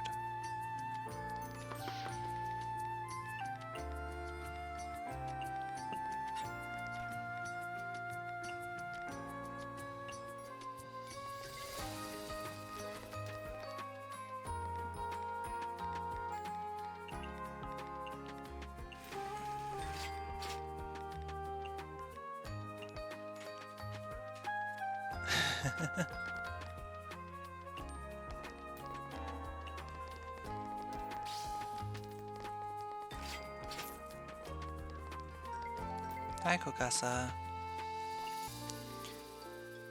Mushroom, lambada, honey, and cream.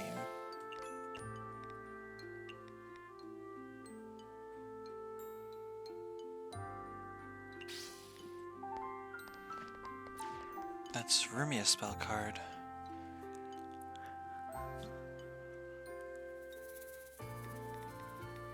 Mushroom, lambada, do honey. Honey cream.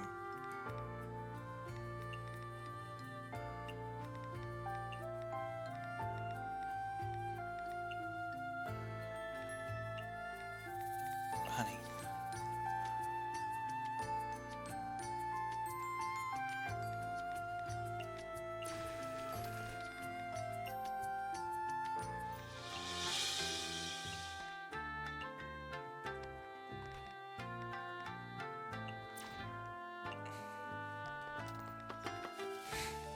Kind of a fuck you in particular kind of move, I guess.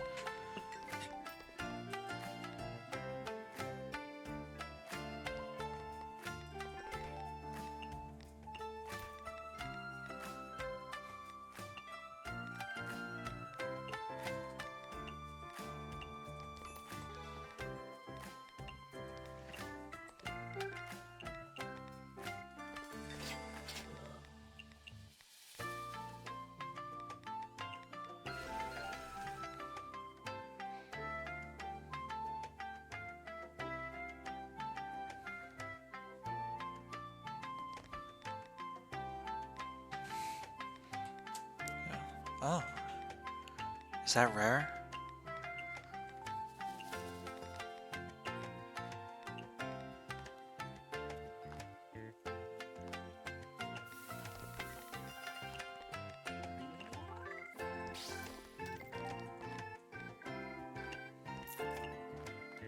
I see.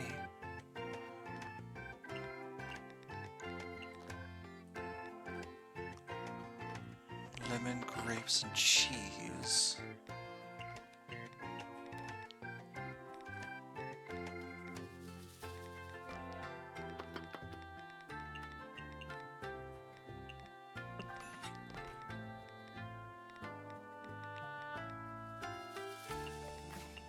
Big ass popsicle.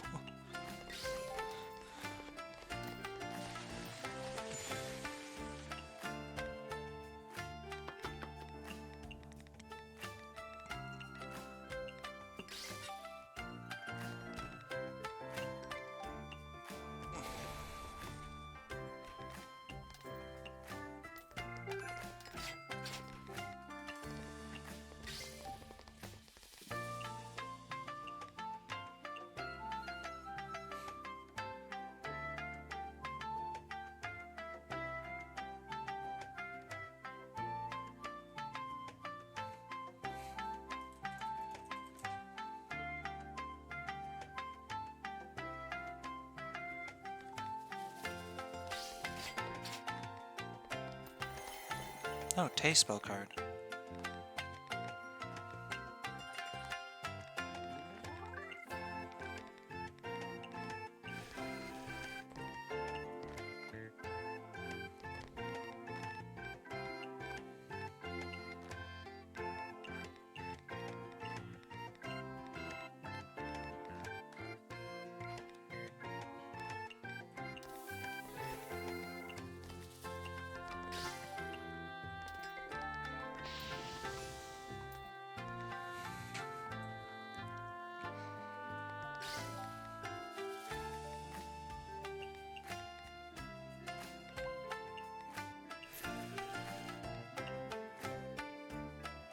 No alcohol.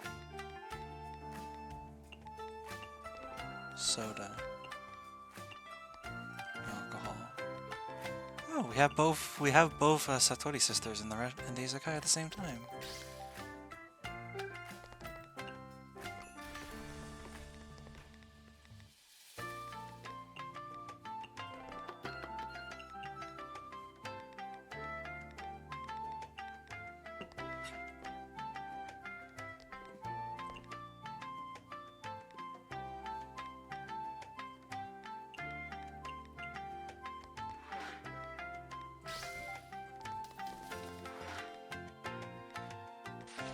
Oh, it was the cutting board, I think.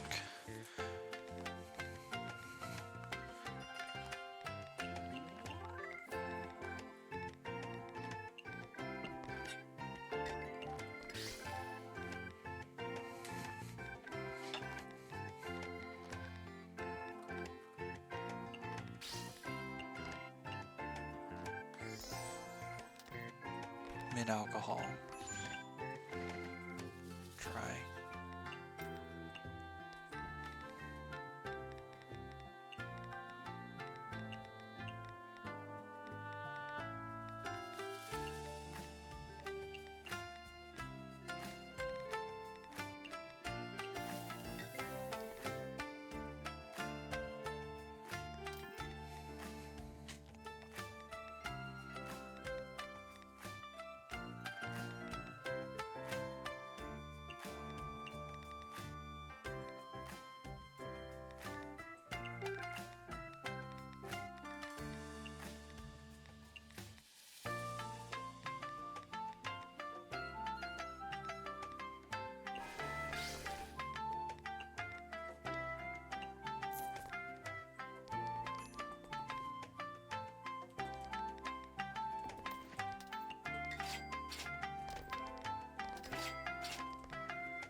Venison, truffle, ricotta silk, sweet,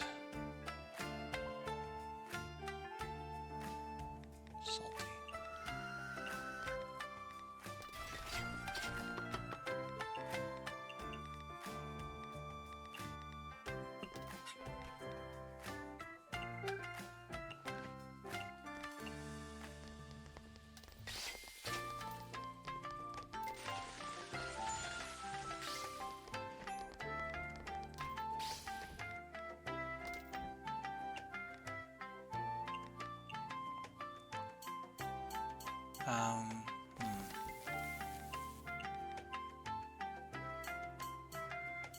What do you guys think I should do for Monday stream? Any suggestions, any ideas, thoughts, whatever?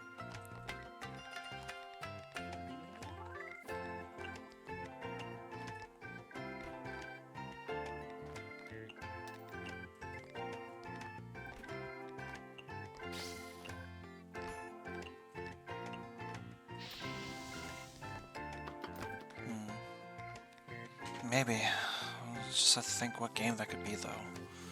And if people will be willing to play with me on Monday. I guess that part has never been the hard part.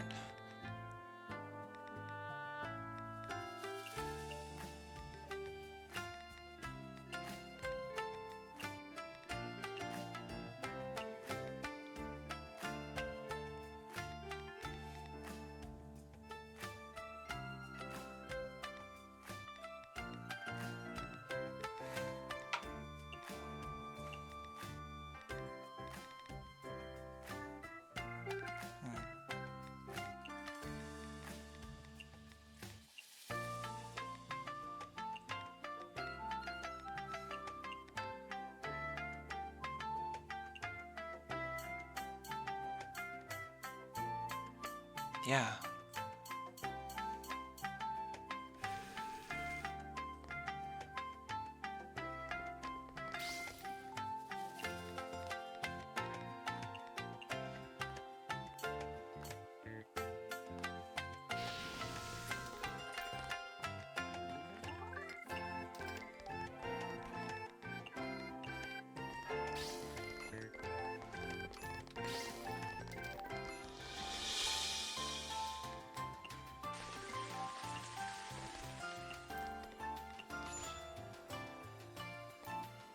Heatable, modern.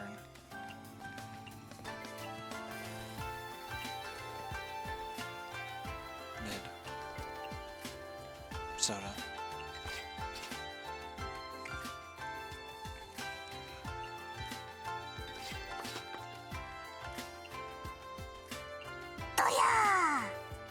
Toria.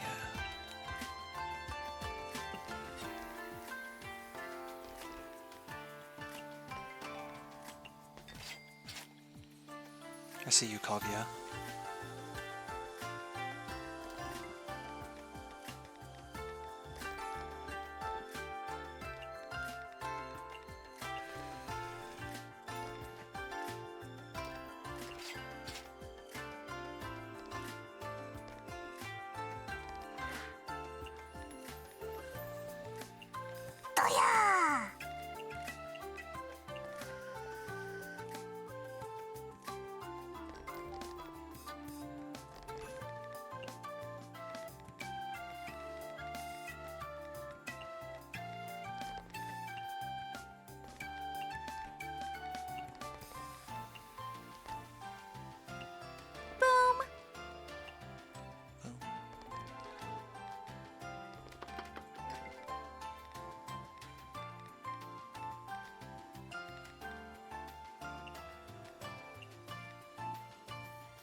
Low alcohol.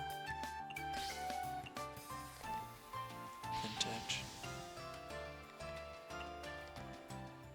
Modern. Heatable.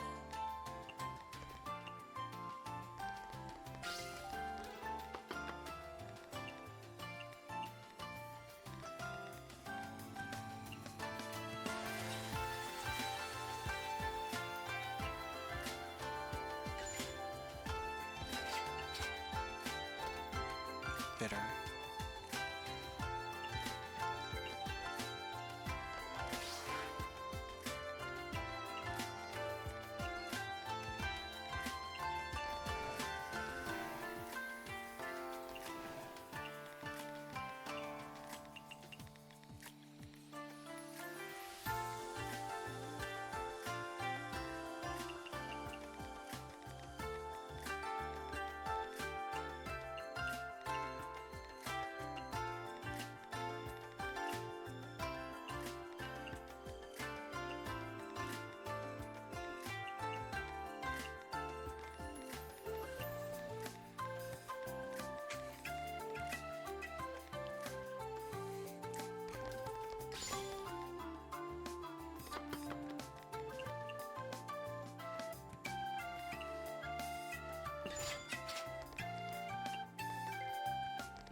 Fruity.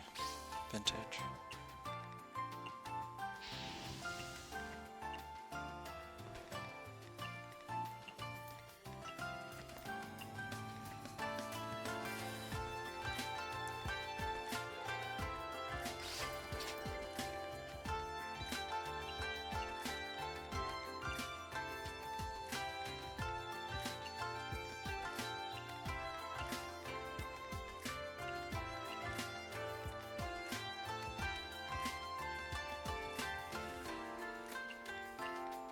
There we go. I remembered.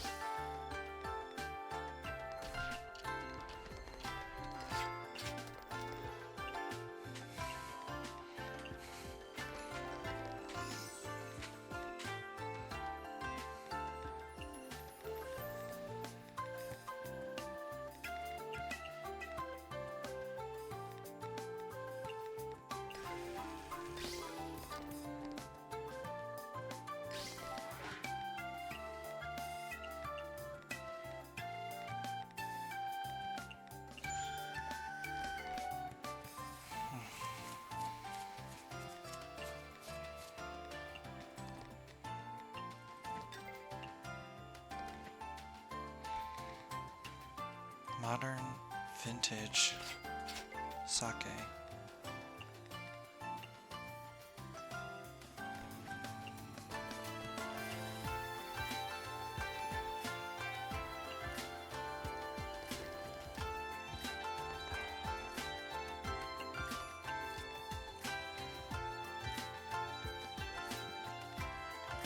Honey, lunar herb, premium tuna, truffle,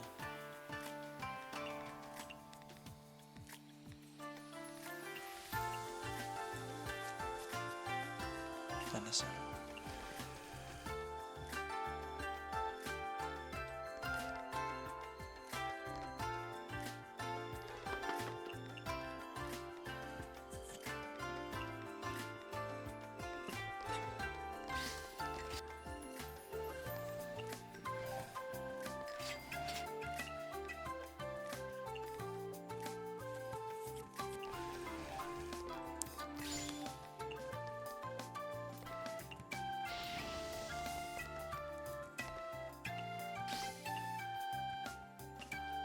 Not you, Nue. This goes to Alice.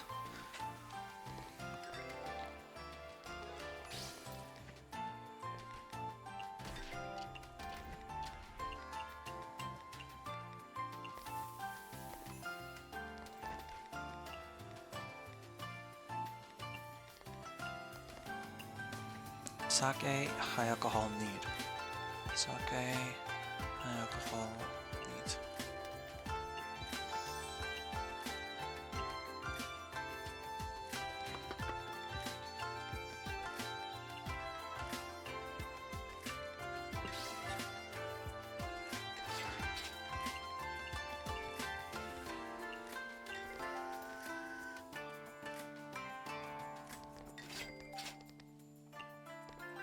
Alcohol, sake.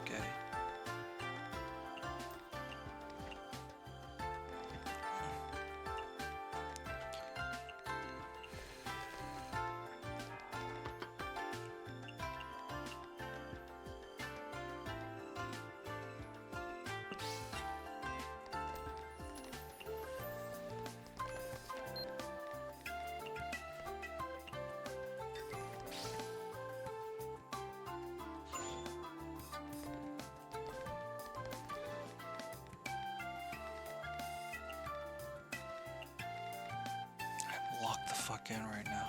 Jesus.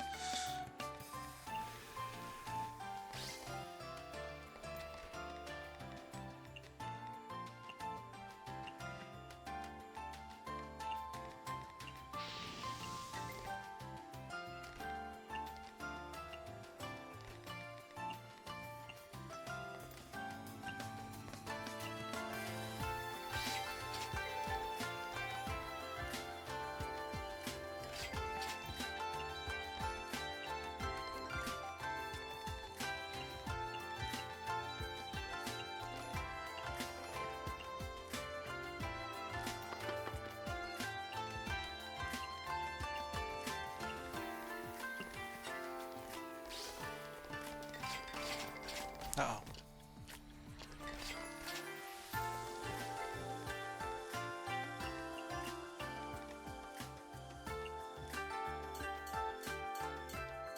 Hi, Aya.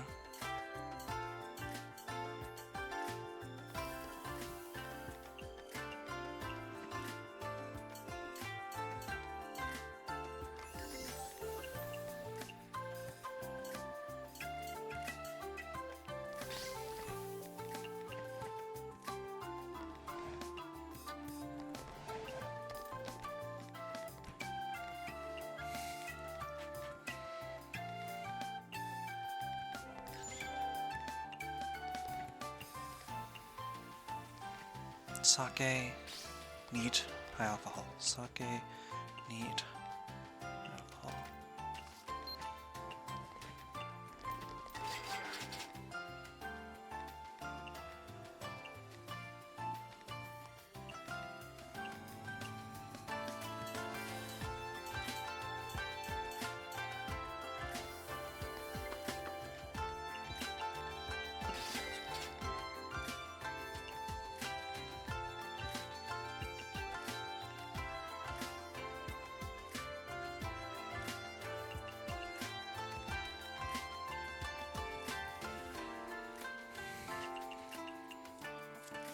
Flour, pork, honey, cicada slug. Flour, honey, cicada slug.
Shochu.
I just looked at our income. Holy shit.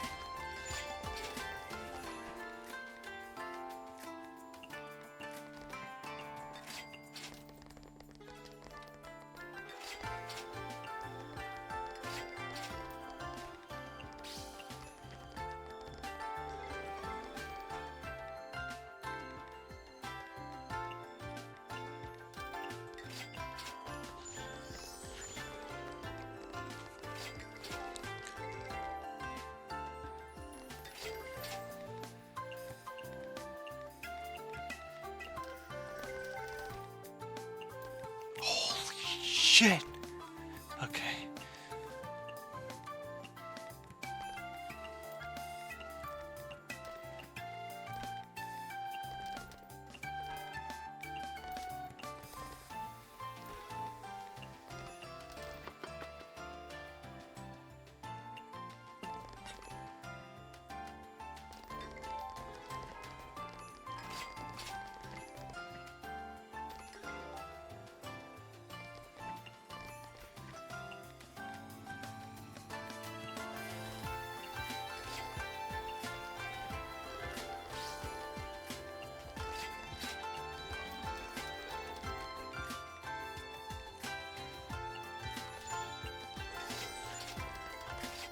Oh my god.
Oh my god, our income tonight. Jesus.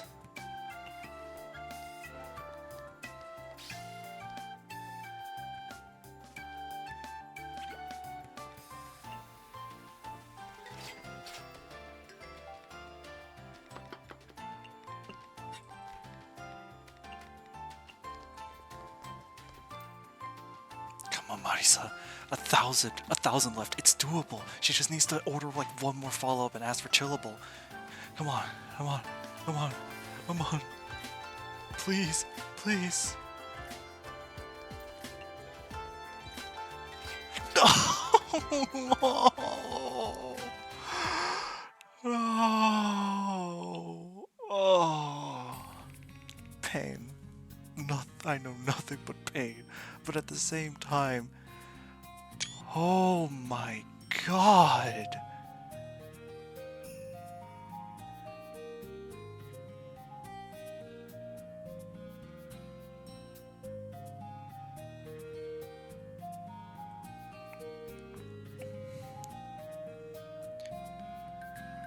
got 60 spell cards?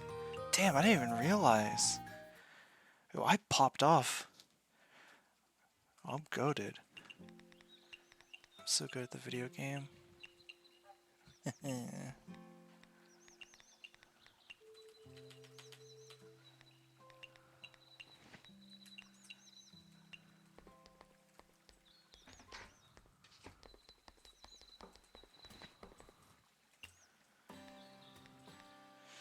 Alright.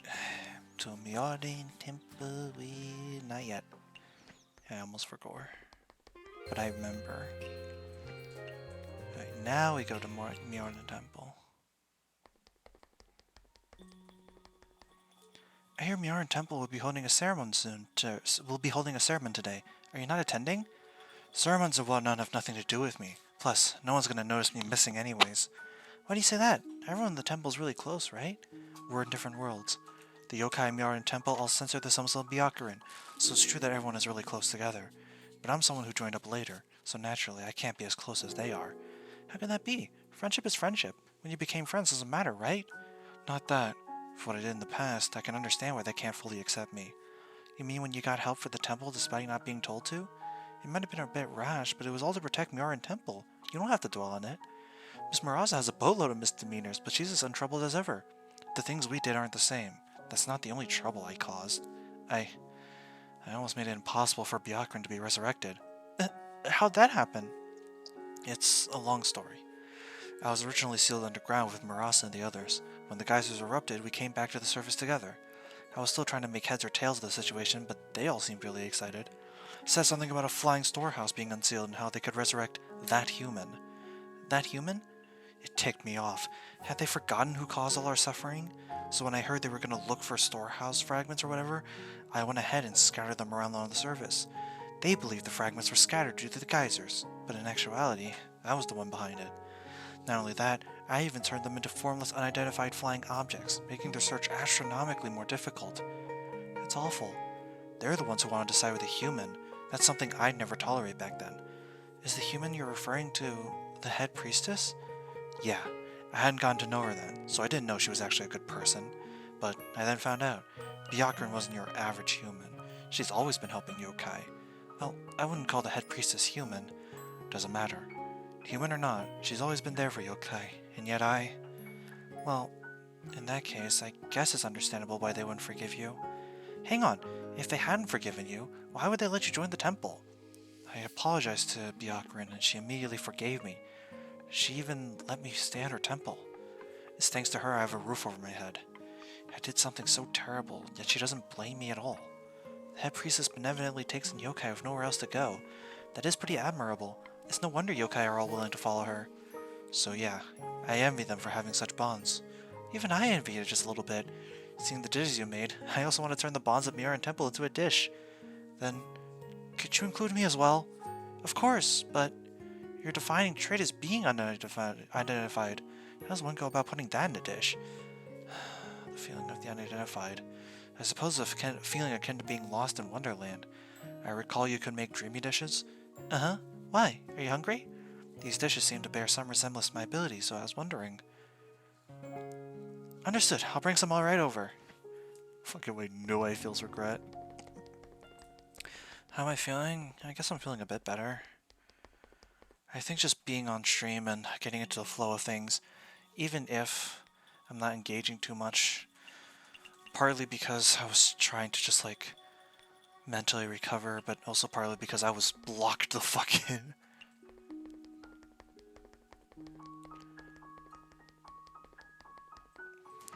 Did I scare you? Oh, it's Mystia! How was it? I did pretty well, huh? Too well. Your dishes opened up new ideas for me. All this time I've been too close-minded.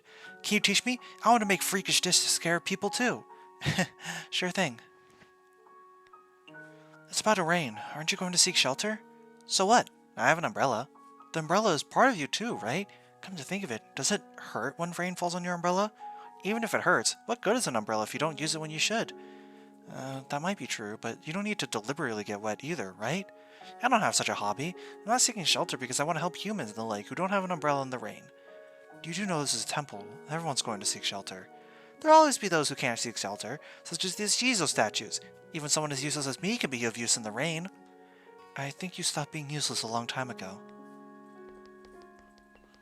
That's sweet of you, Mystia.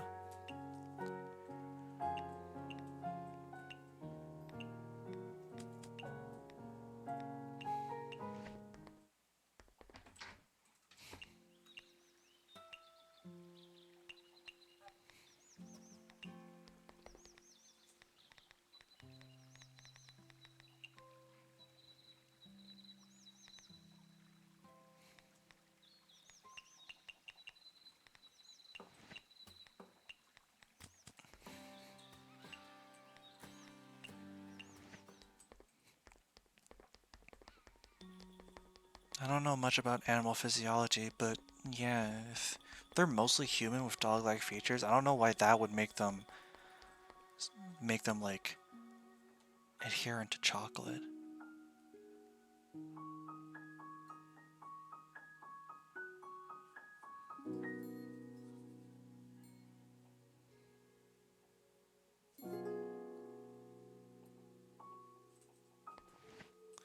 Yep, the stream-like feeling is indeed pretty similar to my ability, but it's still missing a little something.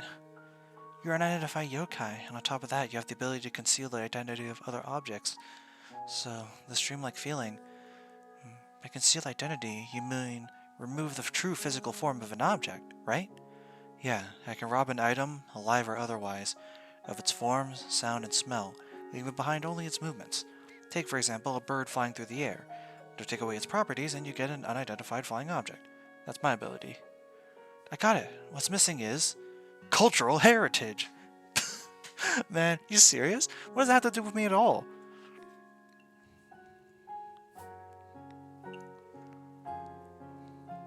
I may be an ancient yokai, but I'm not a yokai that lives in myths. You could even say all the myths about me aren't actually about me at all.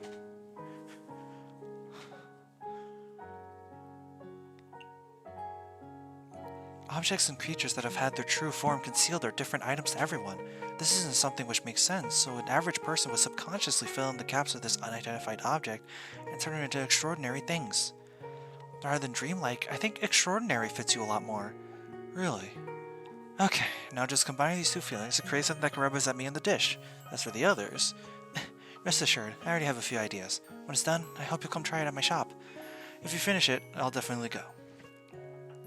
Star Lotus ship.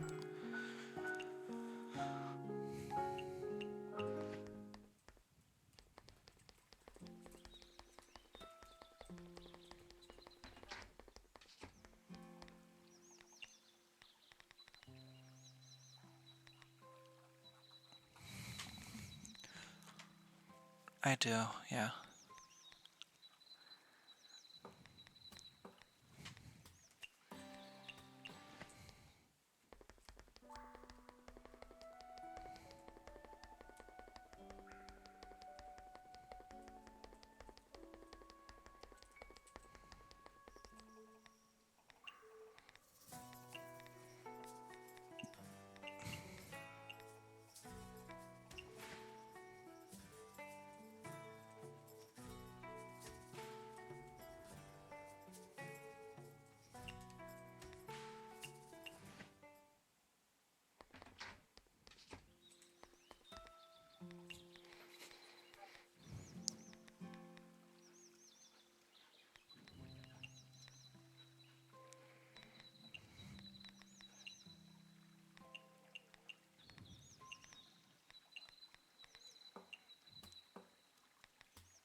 Yeah, it just doesn't really make sense when it's a human with animal features.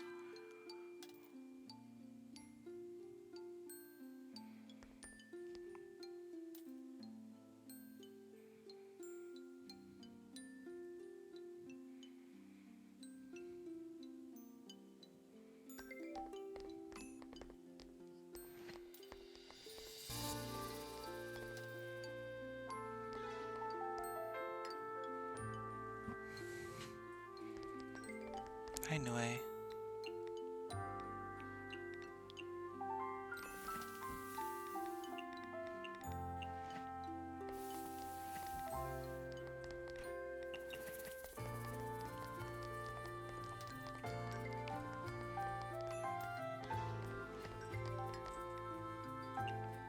Star Lotus ship.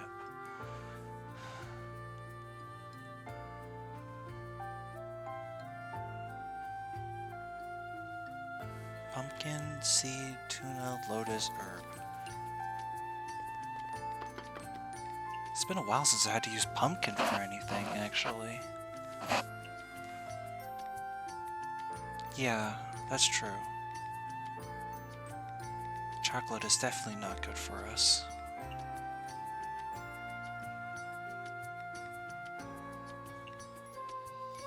Tuna and herb.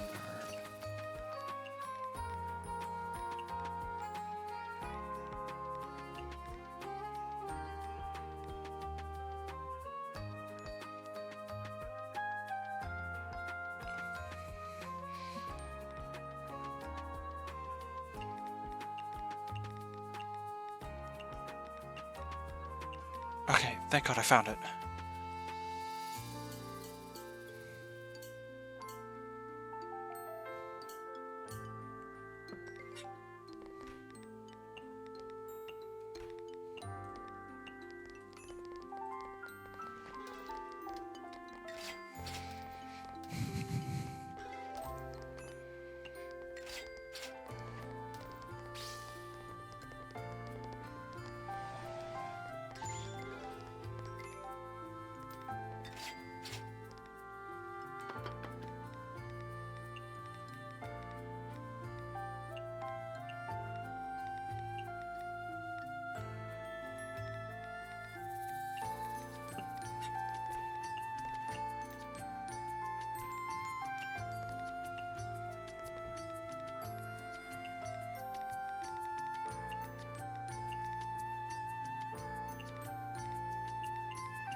When Kohogasa arrives, let's do our best to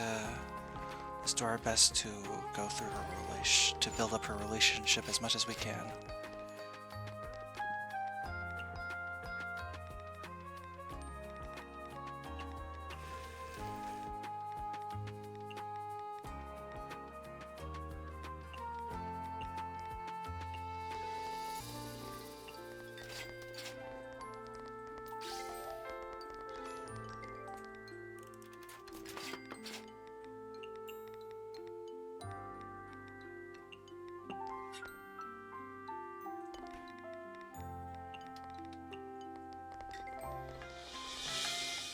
Modern, sweet.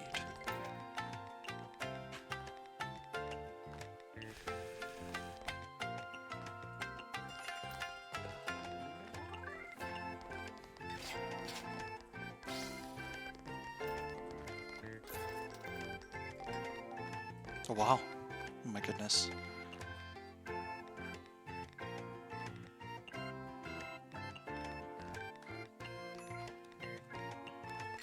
Such a...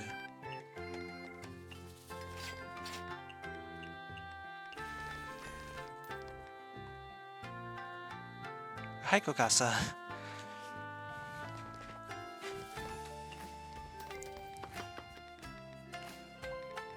Is this a specialty?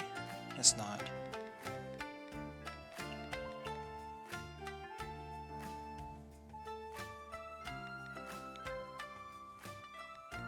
Truffle mushroom dew.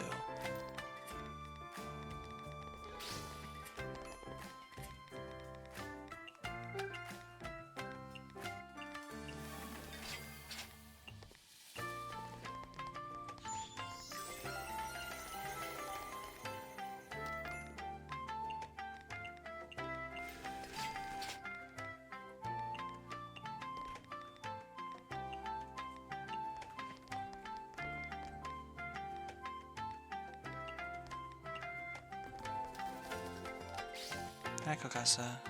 Strength? Oh, you got it. Mushroom and about a honey cream.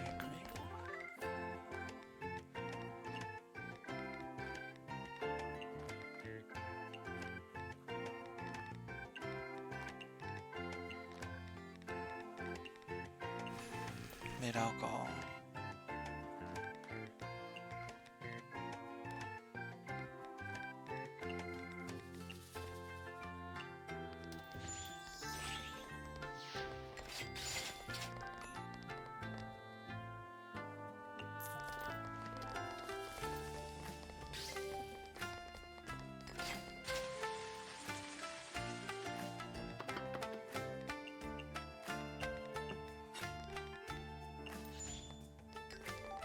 Shit.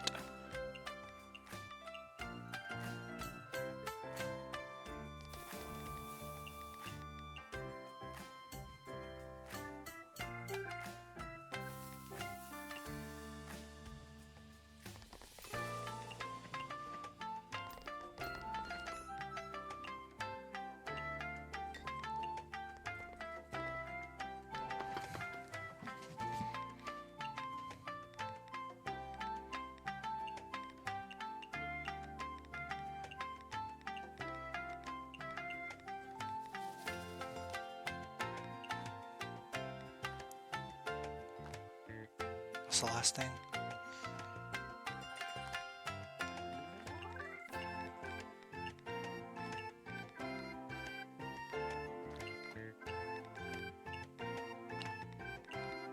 No. No. No.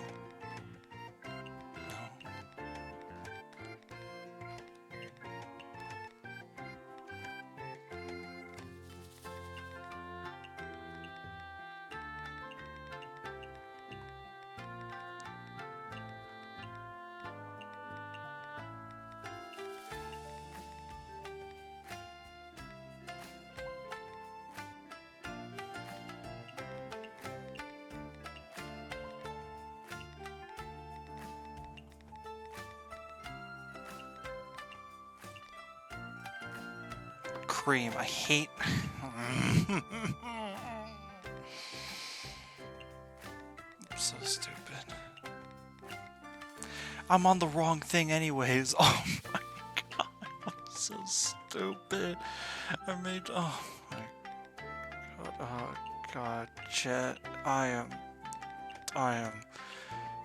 the dumbest bitch alive.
Kokasa ran out of money.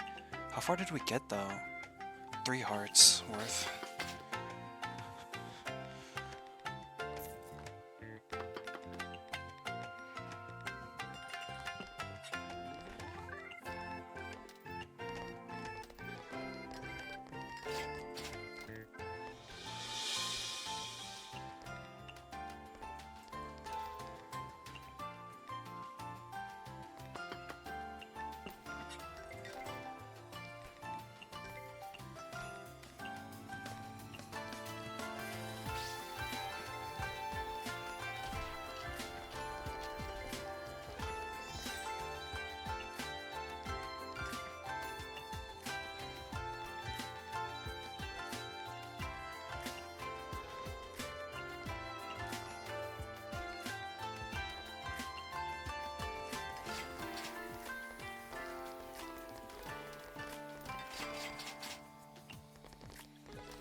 She rolled onto Kaguya's spell card?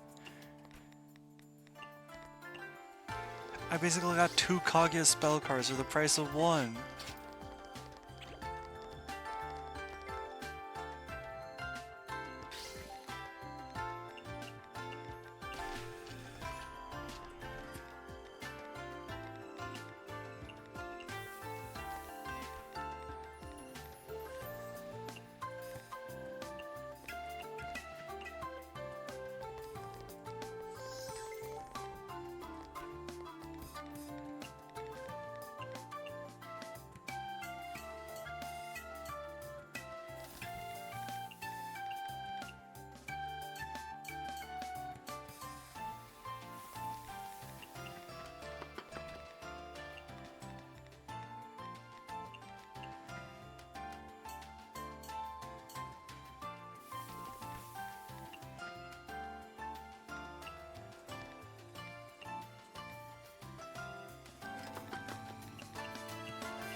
Well, there goes Satori doing the Wind God Girl.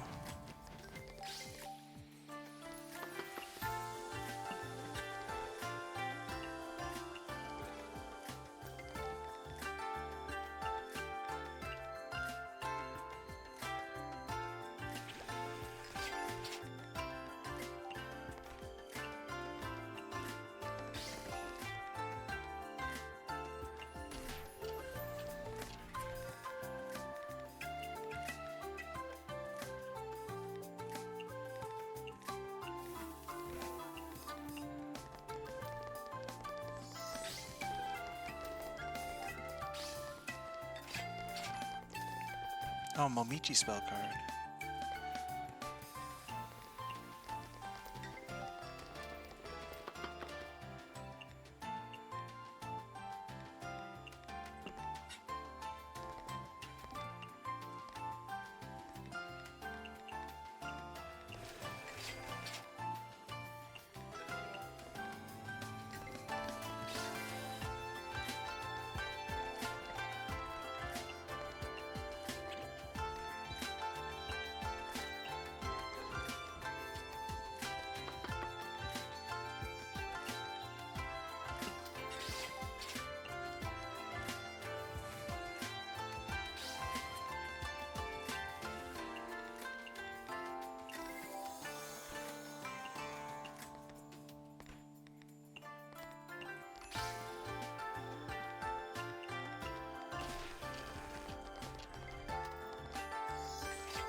Oh?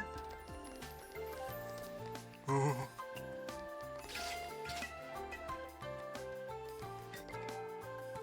Not sure what that does, but... Oh.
I just realized I haven't been speaking for the longest time. I'm sorry about that.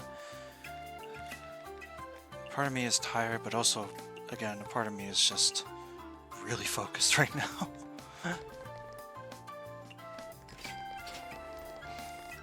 The thrill of micromanaging and being on top of everything and managing so many moving parts, it's so exhilarating, but it also tends to steal all your focus away. I'm not so into like this kind of gameplay flow where I can just easily like, I don't know, like ignore it, or rather like be so used to it that I can like commentate and do it at the same time. I'm not like those insane rhythm game players that can like do some of the hardest charts you've ever seen while also like talking to you.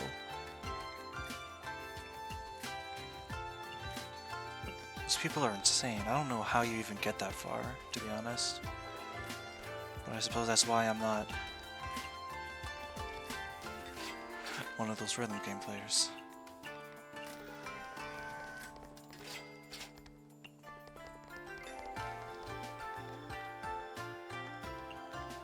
Instead, I play video games I can't really show off in.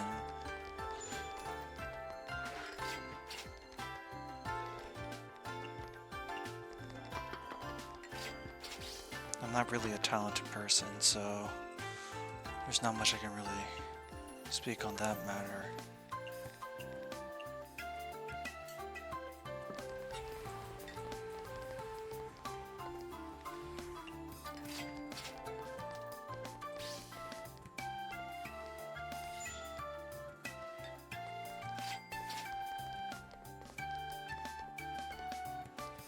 I'm very impressed by the people who have so much technical skill when it comes to that kind of stuff, like rhythm games. I enjoy rhythm games, but I'm not very good at them at all. Not really any style. The closest you can get to is like, I can get is like Rhythm Heaven, but like, even then I'm not that great at it either. I don't think it even counts. In this hypothetical anyways.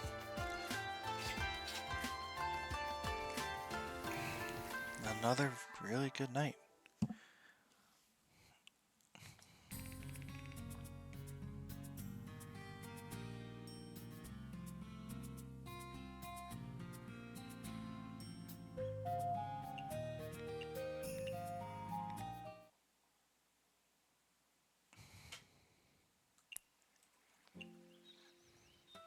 I'm curious to check. Hang on. So you can see how many spell cards for certain characters we've gotten. 76, 79, 118. 44. She's rising up the ranks, definitely. 31, 32, 33, 58. Sanae has more than Alice, which I think is funny. Satori has 60. Kaz has 30. Quish has 29. 83 from Rin, though I suppose that's mostly because she keeps showing up everywhere. Aya has 54.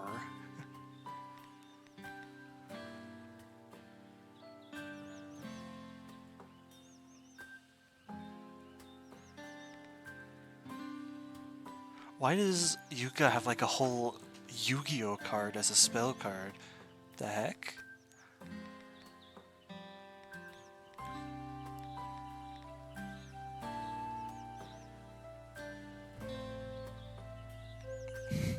Like Yuka and Aya just have giant texts where everyone else is.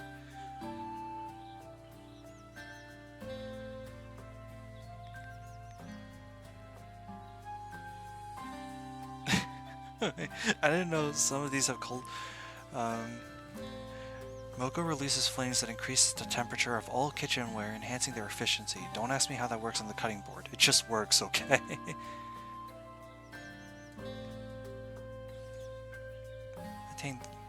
Wondering why stars create mushrooms and why the mushroom-loving Mighty is willing to give them to you? You'll be unhappy.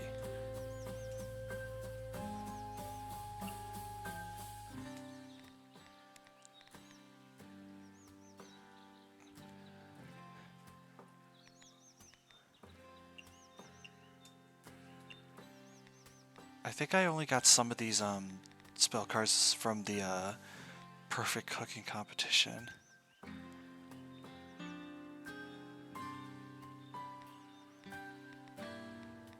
Surprised some of these have like no information, even though like I think they give you the information if you reach rank 5 with them. I think that's why. So I'm curious about some of these because I've never seen them before. Summon a large group of flying insects and they bite will drive away every single guest in the Izakaya. For small restaurants, is a very serious skill. This is a scarier skill for a bigger restaurant, to be fair. Release darkness in the kitchen, making it impossible to tell what's what, including the beverage rack. So you just go blind. Come on, Tonka. Summon kittens that guests involuntarily want to pet. Distracting guests reduces the chance of new guests arriving. Damn! Akio will expose one of the Izakaya's disheartening history, forcing the Izakaya's atmosphere to drop to 0. Every guest in the Izakaya will be depressed upon hearing this as well. We already saw Kane's one. She headbutts you and stuns you. Kasen. All the guests will be forced to train like a hermit. They lose all mortal desires and will order the cheapest food and green tea for the next 30 seconds. You bastard! Yeah, whatever, Renosuke. Attacks you with 3 explosive seals, which will disable 3 random dishes on your menu. You cannot make those 3 dishes for the next 30 seconds. 3 level mini speakers will appear and steal 3 bottles of your most expensive alcohol. How could something so cute commit something so horrific? Yeah, Tenshi, some Damaku, and destroy tiny tables, scaring off. Marisa. Randomly steal 2 items. These could be completed dishes, ingredients, or beverages. You don't even have time to cry before Marisa took off something valuable. Oh, did I mention she doesn't pay the bill when she leaves this way? She denies this as stealing, saying that she'll give them back when she Damn, bitch! Alright. Summon an angry panda and destroy a dining table. If there's anyone dining at the table, they won't be anymore. Decrease temperature to 10 and make the table unusable for the next time. Call an emergency repair. So like a combination of Akio and Tenshi, huh? Yeah, friend freezes. For the next 30 seconds, all dishes have a 50% chance of becoming dark matter. This might be good for Yoshika. Yoshika's just sat there in the back like, I see this. Like, this is only a good thing for Yoshika. Yoshika sees no problems with this. For the next 30 seconds, it doesn't matter how good the dishes are, guests will only give at most a fair rating. Fast forward time, decrease operation by 30 seconds, will forcibly end operations if it reaches midnight. So it just says, you're done playing the game, dog. Water sign, Kappa's flash flood. Summon a flood, washing away 3 to 5 random guests dining at the Izakaya. They get taken. Martial law blocks the path to the Izakaya and forbids any new guests from coming in for the next 30 seconds. Cyanide releases a pentagram, putting you in a sealed state that blocks all buffs for the next 30 seconds. Alice, there is a magical vial at the kitchen and blow up a random kitchenware. It takes 60 seconds to repair it. Nanami, summon karmic fires that burn 3 random buffs, removing them and ending their effects. Yamame's, you're entangled in Yamame's web. Movement speed decreased by 80%. Damn. Parse, upon the spellcard's declaration, your partners become extremely jealous of profits not being shared with them, causing their salaries for the day to be doubled. I hate to break it to you, Parse.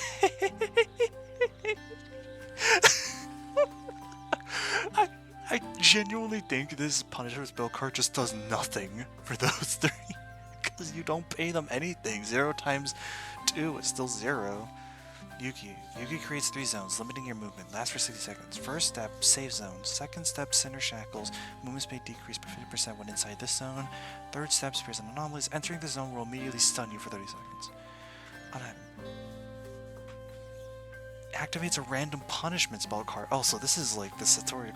So this is gambling with like punishments. Oh god. Imagine this shit landing on like Kagi or something. Oh god. When Orin leaves, Vengeful Spirit would be left at her table. We'll continue to place orders based on Orin's preferences. Vengeful Spirits cannot be kicked out, nor will they pay. They will only disappear once satisfied like a normal customer. A nuclear explosion will occur the next time you fail to sing a perfect Sparrow tune, disabling the kitchenware for the night.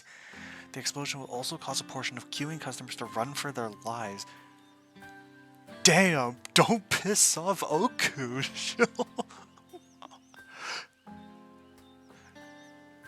So if you get this punishment spell card and then fail a sparrow tune on every kitchenware, would you just be left with nothing?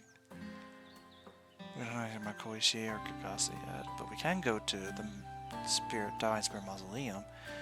For 30 seconds after the spell card is declared, only one tray may be used to serve customers. Items remaining in the disabled tray will be burned.